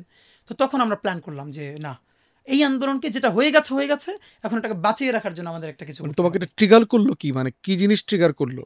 গোসল করতে করতে ট্রিগার করলো যে ইনকিলাব মঞ্চের? হ্যাঁ, মানে এটা ভাই ফাইনালি এটা বেশি ট্রিগার করলো কিভাবে না, এটা আন্দোলন যদি সফল হয়, মানে অনেক সময় আছে না যে আমরা একটা, যেমন ধরো যে আমরাও যারা গত 4-5 বছর থেকে আওয়ামী লীগের বিরুদ্ধে বক্তব্য দিয়েছি, আমাদেরও তো একটা আকাঙ্ক্ষা জন্মাইছে যদি হাসিনা যায় কি করব তারপরে, মানে ওরকম একটা ব্যাপার ছিল কি না যে দুইটা ব্যাপার ভাই 36 তারিখ যদি হয়। আপনি বললেন না যে অনেক জায়গায় দেখেন আমার সাফারিংসটা কিরকম ছিল। আমি যেই প্রতিষ্ঠানটা ক্লাস নিছি 10 বছর, ওনারা আমার কারণে সাইফুডস অনেক ভিকটিম হয়েছে। আমি লম্বা ক্লাসের মধ্যে কোনো না কোনোভাবে আমার আলোচনা বা আমার চিন্তা তো বোঝা যেত। শুধু আমি একজন মানুষ গুম হয়ে গেছে, যেমন আমি এটা আপনাকে বলি, ফরহাদ মাজার যখন গুম হলেন, আমি ওনার পক্ষে ক্লাসের মধ্যে কিছু কথা বললাম। পরের দিন আমার ক্লাস শুধু বন্ধ না, পুরো ব্রাঞ্চ ম্যানেজার পর্যন্ত পরিবর্তন করার মতো অবস্থা যে আমি এটা কিভাবে বললাম, এবং সেটা বিসিএস রিটেনের ক্লাসে, যারা সবাই খুব ম্যাচিউর। এইরকম অসংখ্য বিপদ তো আছেই। ইসলামীয় চক্ষু হসপিটাল ইস্পাহানি, ওইখান থেকে আমি ফার্মগেট হেঁটে আসতেছি, এক লোক ফুটপাথ থেকে বাইক উল্টো ধরে যাচ্ছে, একজন মানুষের গায়ে লাগাই দিছে। উনি প্রতিবাদ করলেন, আমি সভাপতি গিয়ে ওনার পক্ষে দাঁড়ালাম যে ভাই আপনি ফুটপাথে কেন উঠবেন, ফুটপাথ তো মানুষের হাঁটার জায়গা। আপনি দেখেন মানে এই দিনগুলো আমি তো এইভাবে চেহারা কোনো, এবং শাহবাগের উত্তর সময় সে উঠে বলল রাজাকারের বাচ্চা। আমি ভাই মনে আছে এই দিনটা, যে এটা মনে হয় 13-14 দিকে হবে। আমি অপমানে লজ্জায় আমি দর করে কাঁদতেছিলাম আমার, যে কারণ আমি জানি যে এই লোকটা যে খারাপ, মানে আমি তো প্রতিবাদ করলাম এবং ন্যায়ের পক্ষে, কিন্তু আমি এখন যদি কোনো থানায় যাই, যেটা উনি অন্যায় করলো, থানা তো এই আমি যাওয়ার কারণে, আমার চেহারার কারণে আমি আর ভিকটিম হইতে পারি। আমার 5-10 বন্ধুকে ডেকে তারে ধরার মতো বন্ধু বান্ধব আমার ছিল, আমি 5-10 বন্ধু বান্ধবকে ডেকে, তখন সবাই শিবির হয়ে মামলায় যাবে। একটা মানুষ আমি ন্যায়ের পক্ষে দাঁড়ানোর কারণে সে আমার রাজাকারের বাচ্চা বলে গালি দিয়ে যাইতেছে, আমি তার কিছু বলতে পারতেছি না। আমার ভাইয়ের শক্তিটা কিরম, আপনি যদি আমার চেয়ে 3 গুণ বেশি শক্তি হন, তো আপনি আমার 3টে ঘুষি দিলেন, তা আমি একটা তো দিতে পারবো। বাট এই যে ঘুষিটা আমি দিলাম, এটা তো আমার দিতে হবে। আপনি আমার কত দূর দিবেন, 20টা দিলে আমি তো 2টা দিতে পারবো, বাট এই 2টা আমি দিব না কেন? বাট এই 2টার ধাক্কা এমন হইতে পারে আপনি মরতেও পারেন এটার কারণে। কিন্তু আমার যদি মানে মুসা আলাহিসাল্লাম, মানে ইউসুফ আলাহিসাল্লাম যখন দৌড়েই যাচ্ছে, সে তো জানতো না সামনের দরজাটা খোলা থাকবে, কিন্তু তার কাজ ছিল ওই পর্যন্ত দৌড়ে যাওয়া, আল্লাহর কাজ ছিল দরজাটা খুলে দেওয়া। তো আমার সাধ্যমতো আমি একটা কেন তারা দিব না, কিন্তু আমি এই জীবনে প্রথম যে আমাকে এইরকম অপমান করলো ইনসাফের ন্যায্য কথা বলার কারণে, আমি তার কিছু বলতে পারতেছি না। এবং আমার মনে আছে রাস্তার পাশে কাঁদতেছি। এবং শাহবাগে যখন আন্দোলন চলে, আমি সেই ছেলে যে রাতের পর রাত শাহবাগে কাটাইছি সেই আন্দোলনের সময়, এবং আমি হেফাজতের রাতেও সাপ্লাই ছিলাম, এবং এটা আমি অনেক জায়গায় বলেছি। আপনি যদি বলেন যে এই পুরো আমি যে বাংলাদেশের শাহবাগিতা, শাহবাগ বিরোধিতা, এইটার ব্যাপারে যে আমি এত কথা বলি, এটা ইনজেক্টেড হয়েছে কোত্থেকে? এইটা হয়েছে শাহবাগ থেকে। শাহবাগে যখন দেখলাম, ব্যক্তিগত অভিজ্ঞতা, আমার অভিজ্ঞতা, কারণ আমার আব্বা এক সময় বলল যে আমার আর বিশ্ববিদ্যালয়ে যেতে হবে না। তখন আমার সাথে আমার চেহারার প্রচুর বন্ধু বান্ধবকে শিবির বলে হল থেকে, 3তলা ছাদ থেকে, মহসিন হল থেকে ফেলে দেওয়া হয়েছে, ডিপার্টমেন্টে মারা হইতেছে। আব্বা বললো ভার্সিটিতে যাওয়া লাগবে না। এবং আপনার কাছে বলি ভাইয়া, শাহবাগ থেকে আমার ডিপার্টমেন্ট যেহেতু সোশ্যাল সায়েন্স ফ্যাকাল্টি, একদম মসজিদের সাথে, আমাকে তো শাহবাগ হয়ে যেতে হতো। চারুকলার সামনে পাঞ্জাবি, টুপি, দাড়ি, বড় বড় দাঁত, রক্ত, সে রাক্ষস, এই ছবিগুলো আমি তাকাই দেখতাম যে এই ছবিটার সাথে আমার ছবিটা মেলে, আমার মাথায় টুপি আছে, আমার দাড়ি আছে, আমার বাবার ছবি মেলে। এবং যে কোনো সময় আমাকে শিবির বলে হামলা করে দিলে আমার তো কোনো বিচার নাই, বরং এটাই জায়েজ। একটা সময় পরে সেই দোয়েল চত্বর ঘুরে তারপরে ডিপার্টমেন্টে যেতাম। আপনি বুঝতে পারতেছেন যে কার্জন ঘুরে আমি ডিপার্টমেন্টে যেতাম। তো শাহবাগে যখন ভাই আমি রাতের পরে রাত, আজকে এই কথাটা আপনাকে পাবলিকলি বলি, আজকে আসপদ কোথাও বলি না, আপনাকেই মনে হয় তাহলে বলি, আব্দুল কাদের মোল্লা যেদিন ওনাকে ফাঁসি দেওয়া হয়, জামাত নেতা, আমি ভাই আবারও বলি, আমি কোনো দিন শিবির করি নাই। এইটা এখন আমি বলছি এই জন্য, শিবিরের দিনই আমি কোনোদিন বলি নাই, কারণ শিবির করি নাই এইটা বলে একটা খারাপ কথা। শিবির যে করবে তার করতে দেওয়া যাবে না কেন? গণতান্ত্রিক রাষ্ট্রে যে কারো অধিকার আছে যে কোনো রাজনীতি করার। তো আর এটা তো কোনো নিষিদ্ধ সংগঠন না। বড় প্রশ্ন হলো, আমার আসলে শিবির কোনোদিন করতে হয় নাই। এর মানে আমি শিবির না করেই অনেক বড় বড় ভাই বন্ধুদেরকে চিনতাম, তারা আমার বিভিন্ন অ্যাক্টিভিজমের কারণে, আপনি জানেন ভাই, যে হয়তো জানেন যে আমি ওই ছোটোবেলা থেকে যখন আমি 780 পড়ি, তখনও জাতীয় পর্যায়ে সেই জেলা, ঝালকাঠি জেলা, তারপরে বরিশাল, তারপরে ঢাকা এসে আমি কবিতায়, বক্তৃতায়, বিতর্কে আমি জাতীয় পর্যায়ে অনেকবার ফার্স্ট হয়েছি। মানে স্বর্ণপদক পাইছি। তো বিভিন্ন কারণেই তারা আমাকে ভালোবাসতেন। তা আমার শিবিরটা আসলে করা লাগে নাই, এমনিতেই আমার সবার সাথে ভালো সম্পর্ক ছিল, আমাকে পছন্দ করতো। কিন্তু আজকে আমি যেটা বলি, আব্দুল কাদের মোল্লা ওনাই যখন ওনাকে ফাঁসি দেওয়া হয়, আমি কোনোদিন আব্দুল কাদের মোল্লাকে ফিজিক্যালি দেখি নাই। শিবির বা জামাতের কোনো বড় নেতার সাথে আমার কোনো দিন ওঠা বসা বা সামনে দেখারও কোনো কারণ নাই, কারণ আমি তো শিবিরের কোনো প্রোগ্রামে যাই নাই। ওনার মৃত্যুটা নিয়ে আপনার নিশ্চয় মনে আছে, ওনার যেদিন ফাঁসি হওয়ার কথা সেদিন হয় নাই। হ্যাঁ, সম্ভবত যে রিভিউ করবে এর একদিন পরে সম্ভবত ফাঁসি দেওয়া। তখন পুরো জিনিসটা, ঘটনাটা সব মানে লাইভে টিভিতে দেখাচ্ছিল যে ব্যারিস্টার আব্দুর রাজ্জাক ওনারা চিফ জাস্টিসের বাসার সামনে ফাইল নিয়ে দাঁড়িয়ে আছেন রিভিউ করার জন্য, জেলের সামনে। আমি আমার পুরো পরিবার, আমি আমার বোনের বাসায় থাকতাম। তো আমার বোন ওরা পলিটিক্যালি কনসাস। তো আমার মনে হচ্ছিল যে একজন মানুষ, তাকে কোনো অপরাধ ছাড়া জুডিশিয়াল কিলিংয়ের মাধ্যমে ফাঁসি দেওয়া হচ্ছে, এবং তার ছেলেরা, তার মেয়ে, তার পরিবার কিভাবে একটা ফাইল নিয়ে একা, এবং ব্যারিস্টার সম্ভবত মাহবুব হোসেন, যিনি বিএনপির সিনিয়র একজন খন্দকার মাহবুব, উনি তখন তাদের সাথে ছিলেন, ব্যারিস্টার আব্দুর রাজ্জাক ছিলেন। কি ভয়ের তো মুখ, চিফ জাস্টিসের বাসার সামনে দাঁড়িয়ে আছেন ওনারা। তো পরের দিন ওনাকে যখন ফাঁসি দেওয়া হলো, এবং পরে জানলাম ওনার ঢাকার বাসায়ও হামলা করা হলো, এবং ওনার বাচ্চাদেরকেও সেটা দেখতে দেওয়া হলো না। আমি জানি না ভাইয়া কী হয়েছে আমি আমার বাসায় গড়াগড়ি করে চিৎকার করে কাঁদতেছিলাম। আমি কোনোদিন আব্দুল কাদের মোল্লাকে দেখি নাই, যে আমাদের কোনো বড় নেতা তো দূরের কথা, শিবিরের কোনো বড় মানুষের সাথে আমার কোনোদিন আলাপ হয় নাই। শুধু আমার ডিপার্টমেন্টে যারা করতো তাদের সাথে আমি চিৎকার করে গড়াগড়ি করে কাঁদতেছিলাম। আমার মনে হইতেছিল যে আমার অতি পরিচিত একজন মানুষ, যে মাজলুম, তারে আমাদের সামনে বসে, এইখানে আমার বাসার পাশে কোর্ট, আমার বাসা রামপুরা, এখান থেকে এত কাছে, তারে ফাঁসি দেওয়া হইলো কোটি কোটি মানুষের সামনে। আমরা দেখতেছি, কিন্তু কেউ কিছু বলতে পারতেছে না। আমি এটা নিতে না পারি, আমার মনে আছে আমি গড়াগড়ি করে শব্দ করে কাঁদতেছিলাম। কিন্তু ভয়াবহ অভিজ্ঞতা হলো, আমার বোনও তখন কাঁদতেছিল, কিন্তু সে এসে আমার মুখ চেপে ধরছে। আমার বোন মুখ চেপে ধরে আমার বলতেছে, সেও কাঁদতেছে নীরবে, যে জোরে চিৎকার করে কাঁদা যাবে না, কারণ আমার বাসার পাশের ফ্ল্যাটে যদি কেউ চিৎকার করে কান্না শোনে, তারা বুঝে ফেলবে যে এই বাসায় মনে হয় শিবিরের কেউ আছে, তখন আমাদের বাসা ছাড়তে হবে, অথবা এই বাসায় আমরা থাকতে পারবো না। আপনি ভাবেন যে মানে ভয়ের সংস্কৃতিটা তখন সমাজের মানে কোন লেভেলে চলে গেছে, যে আমি চিৎকার করে কাঁদতে, আমি তারা চিনি না, এবং আমার বন্ধু বান্ধব সবাই, এবং আমার মনে আছে আমার দুইটা ফ্রেন্ড, ওরা এখন বিসিএস ক্যাডার, ওরা আমার কান্না শুনে পরের দিন আমার বাসায় আসছে। আমার আওয়ামী লীগ তুলে কান্নার শব্দ নিয়ন্ত্রণ করেছে। হ্যাঁ, আপনি তো জানেন ভাইয়া যে মানুষের একজন যদি ফাঁসির আসামি হয়, তারও কিন্তু কবর করার অধিকার আছে। মানে তার, আপনি যখন ফাঁসি দিয়ে দিচ্ছেন, আপনি তো তার কবর, রাষ্ট্রের কাজ শেষ, তার বাবা, তার মা, তাকে কবরস্থ করবে। একটা পরিবার, কাদের মোল্লার পরিবার পর্যন্ত, আরো এরা কবরটা পর্যন্ত করতে পারে না, জানাজা পর্যন্ত দেওয়া হয় না, গুমের মানুষের আপনি কবরটা পর্যন্ত, আপনি কবরের অধিকার কাইরা নিচ্ছেন। আপনি যদি বলেন এই যে আমি আজকে আমার ভয় নাই, আমার ডর নাই, আমি চিৎকার করে কথা বলি, এটা হলো এই শাহবাগ, আমাকে সে আগুন আমার মধ্যে জ্বালাই দিছে। শাহবাগের রাত্রিরে আমি যখন ঘুরে ঘুরে সব দেখি, ফাঁসি চাই ফাঁসি চাই মিছিল, এবং তখন আমি কসম করছি, আল্লাহ যদি আমার হায়াতে বাঁচায়, এই শাহবাগে বসে আমি শাহবাগের বিচার চাইব। এটা আজকে আমি আপনাকে প্রথম বললাম, যে আমি শাহবাগে বসে সিদ্ধান্ত নিছি, যখন আমি দেখতেছি যে এখানে 3 স্তরের নিরাপত্তা, এখানে বিরিয়ানি কাচ্ছে, আমার ডিপার্টমেন্টের ফ্রেন্ডরা যারা ছাত্রলীগে পোস্টেড, আনন্দ ফুর্তি, তো ওরা প্রচুর কেক, বিস্কিট, এগুলো ওখান থেকে ওদের রুমে নিয়ে আসতো। তো তখন বলতো যে, মানে ওদের রুমে গেলে প্রচুর বিস্কিট, কেক এগুলো পাওয়া যায়, তোরা বলতো যে রুম থেকে নিয়ে আসিস, সবাই খেত, এত আনন্দ, এরকম করে ফাঁসির নাটক। তো আমার মনে আছে যে আমি শাহবাগের সে আন্দোলনের সময়টা রাতের পর রাত যখন কাটাইছি, দেখছি, তো তখন আমি মনে মনে একা একা একটা সিদ্ধান্ত নিয়েছি যে আল্লাহ যদি বাঁচায় আর আমার হাতটা রাখে, এই শাহবাগের বিচার শাহবাগে বসে আমি চাইবো। এখন কি তুমি এটা ফিল করতেছো যে ইনকিলাব মঞ্চের মাধ্যমে তুমি যে বিচার চাইতেছো, সেটা ওইরকম একটা তোমার আকাঙ্ক্ষা কবুল হচ্ছে? মানে ইনকিলাব মঞ্চ এত ছোট একটা প্ল্যাটফর্ম হওয়ার পরও আজকে বাংলাদেশে এত মানুষের শত্রু কেন? এত মানুষের শত্রু এইটা হলো আনন্দ, যে বাংলাদেশের শাহবাগিতা, স্বাধীনতা, সার্বভৌমত্বকে, রাষ্ট্রকে ভেঙে একটা যে প্যারালাল রাষ্ট্র তারা গড়ে তুলছিল, এইটাকে কিন্তু এই আন্দোলনের পরেও কেউ অ্যাড্রেস করে নাই। আমরাই প্রথম এটুকুন দায়িত্ব নিয়ে বলতে পারি যে শাহবাগের বিচার চাই বা শাহবাগিতার বিচার চাই, এইটা আমরা বড় করে বারবার বলেছি। এবং মানে তুমি কি এটাকে জুলাই গণ অভ্যুত্থানের অ্যান্টিথিসিস হিসেবে দেখো? অবশ্যই, মানে নিশ্চয়ই, এটা তো অ্যান্টিথিসিস। আপনি যেভাবে মানুষকে ফাঁসি দিয়ে দিয়েছেন, ভারতীয় আধিপত্যবাদের আমি আপনাকে আবারও বলি, শাহবাগ হয়েছে বিধায় শাপলা হয়েছে।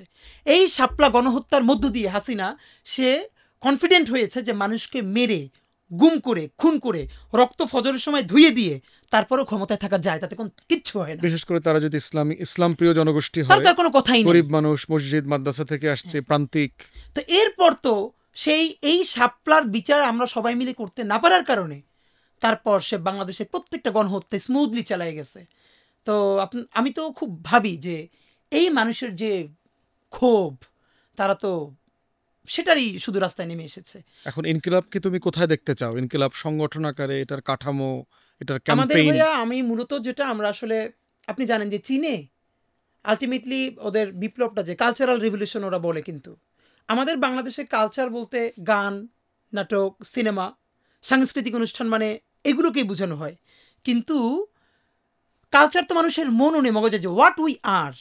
বাংলাদেশে একটা ভাই মজার ব্যাপার, বিনোদন। আমার মনে হয় যে বাংলাদেশে কালচারকে বিনোদন আকারে দেখে। বাংলাদেশে বিনোদন হচ্ছে এন্টারটেইনমেন্ট, কালচার মানে বিনোদন না। সিভিলাইজেশন আর কালচারকে, যেমন আপনি বাংলাদেশের সংস্কৃতি বললে অনেকে বলবে কি আমাদের ৭১ আছে, ৫২ আছে, ৪৭ আছে, জুলাই আছে, এটা তো হোয়াট উই হ্যাভ, এটা তো সিভিলাইজেশন। আর কালচার হচ্ছে হোয়াট উই আর। আমি যে ভাত খাই, আমি যে নামাজ পড়ি, বা আমি গির্জায় যাই, মন্দিরে যাই, এটা তো আমাদের কালচার। আমি পাঞ্জাবি পড়ি, বা সব কিছু নিয়ে আমরা যা করি। তা আমাদের ইচ্ছা হলো ভাইয়া জুলাইকে বাংলাদেশের স্বাধীনতা সার্বভৌমত্বের সাথে কানেক্ট করে আমরা একটা কালচারাল রেভলিউশন করতে চাই বাংলাদেশে। সেটা কি?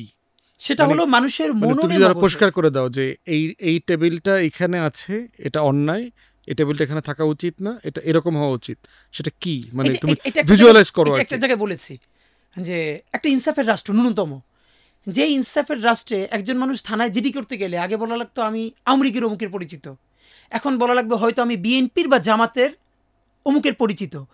এই কোনো ধরনের এসব প্রশ্ন ছাড়া শুধু আমি বাংলাদেশ রাষ্ট্রের নাগরিক, এই কারণে আমার সাথে এই জুলুমটা হয়েছে, আমার মামলাটা বা জিডিটা হওয়া উচিত। এটুকু ন্যূনতম যে ইনসাফ, এই ইনসাফের সমাজ এবং রাষ্ট্র প্রতিষ্ঠা করার যে একটা সংগ্রাম, এইটা আমরা নিয়োজিত করেছি এবং করতে চাই। আর যদি একটা সিম্বল বলেন, ভিজুয়ালাইজ করতে চান যে বাংলাদেশে যে ইনসাফের একটা সূচনা হয়েছে, এটা কিভাবে বুঝবো? এটা আমি সবসময় বলি যে শাহবাগে যারা গিয়েছিল তারা যদি কোনো দিন তওবা করে যে না আমরা বুঝে যাই নাই এবং আমাদেরকে দিয়ে বাংলাদেশ রাষ্ট্রকে ভেঙে ফেলার একটা ষড়যন্ত্র হয়েছিল, সুতরাং আমরা শাপলা গণহত্যার বিচার চাই। আমার শাহবাগের সেই সমস্ত মানুষ তারা যদি ভুল বুঝে শাপলা গণহত্যার বিচার যেদিন চাইবেন, সেদিন আমরা বুঝবো যে ইনসাফের একটা ন্যূনতম এখানে সূচনা হয়েছে এবং আমরা সেই লড়াইটাই করতে চাই। আমি চাই আমার টি শার্ট পরা বোনের উপরেও যদি আক্রমণ আসে, হেফাজত বিবৃতি দিবে যে এই টি শার্ট পরা বোনের সাথে কাপড় চোপড়ের কারণে ঝামেলা হয়েছে, হ্যাঁ এটা করা যাবে না, হেফাজতকে এটা বলতে পারতে হবে। সুতরাং হেফাজতের তরফেও আমি চাই যে শুধু নারী হওয়ার কারণেই একজন মানুষ তার প্রেস মিট করতে যেতে পারবে না, একজন সাংবাদিক, এটাও হতে পারবে না। আর দাড়ি টুপি আছে বলেই তাকে কখনো রাজাকার, কখনো জঙ্গি, তাকে প্রান্তিক কর্নার করে দেয়া, এটাও যাবে না। নাগরিক প্রশ্ন ডিল করতে হবে। আমার মনে হয় যে আরেকটু যদি স্পেসিফিক করি, যেমন তোমার টিচারের কথা বলছিল যে ক্লাসে সে একটা জিনিসের কনফ্রন্টেশনটাকে মেনে নিতে পারে নাই, যে সে ভুল বলেছে, ছাত্র সঠিক বলেছে, তাকে যে এই যে শিবির হিসেবে, হেফাজত হিসেবে, অথবা ওই মোটরসাইকেলওয়ালার মতো রাজাকার আকারে যে ট্যাগ করা, ট্রল করা, আদারিং করা, এটাই মনে হয় কালচারাল ফ্যাসিবাদকে ফেস করবার জায়গা, যে এইটা কেউ করবার সুযোগ আর কেউ কোনোদিন পাবে না।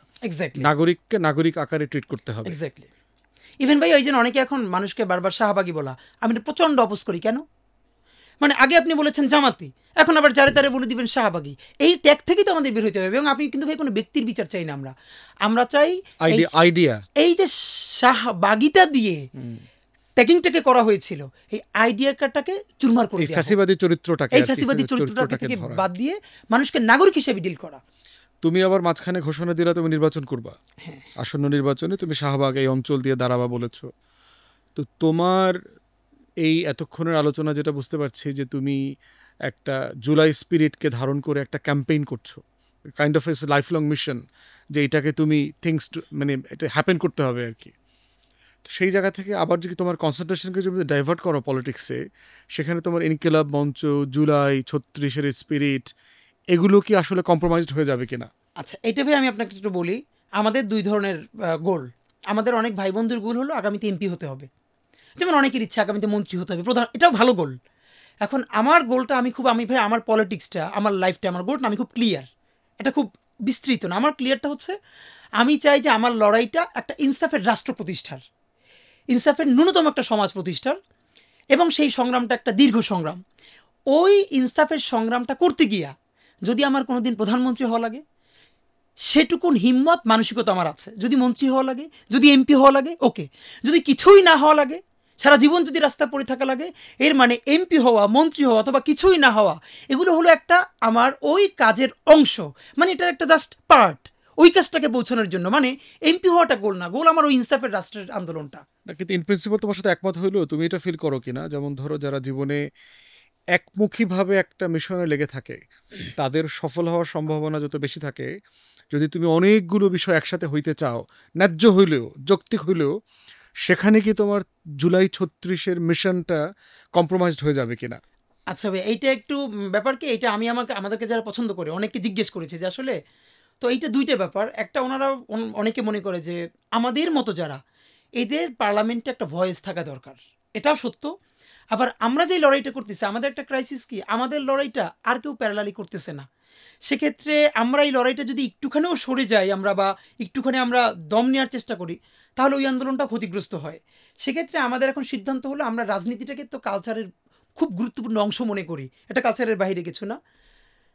আমাদের ইলেকশন করা, এবং আমি আপনাদেরকে অথবা কোনো প্রোগ্রামে বলেছি ভাই যে ইলেকশনটা করতে চাই পুরাতন ধারার রাজনীতিবিদদের জন্য, রাজনীতিটাকে কঠিন করে ফেলার জন্য। এবং সেখানে আমি খুব স্পেসিফিকলি কিছু বলেছি, আমরা কিভাবে পলিটিক্সটা করতে চাই, কিভাবে ইলেকশনটা করতে চাই। এমপি হওয়াটা ইম্পর্টেন্ট না, ইলেকশনটা করা। এবং আমাদেরকে কেন্দ্র করে আরও অনেক তরুণ, তারা যদি এই আইডিয়া ফলো করে পলিটিক্সে আসে, এইটা হলো আমাদের কাজ। এমপি আগামী 50 বছর পরে হতে পারি, নাও হতে পারি। আমার এই বয়সটা তো এখনই নট নেসেসারিলি এমপি হওয়ার বয়স।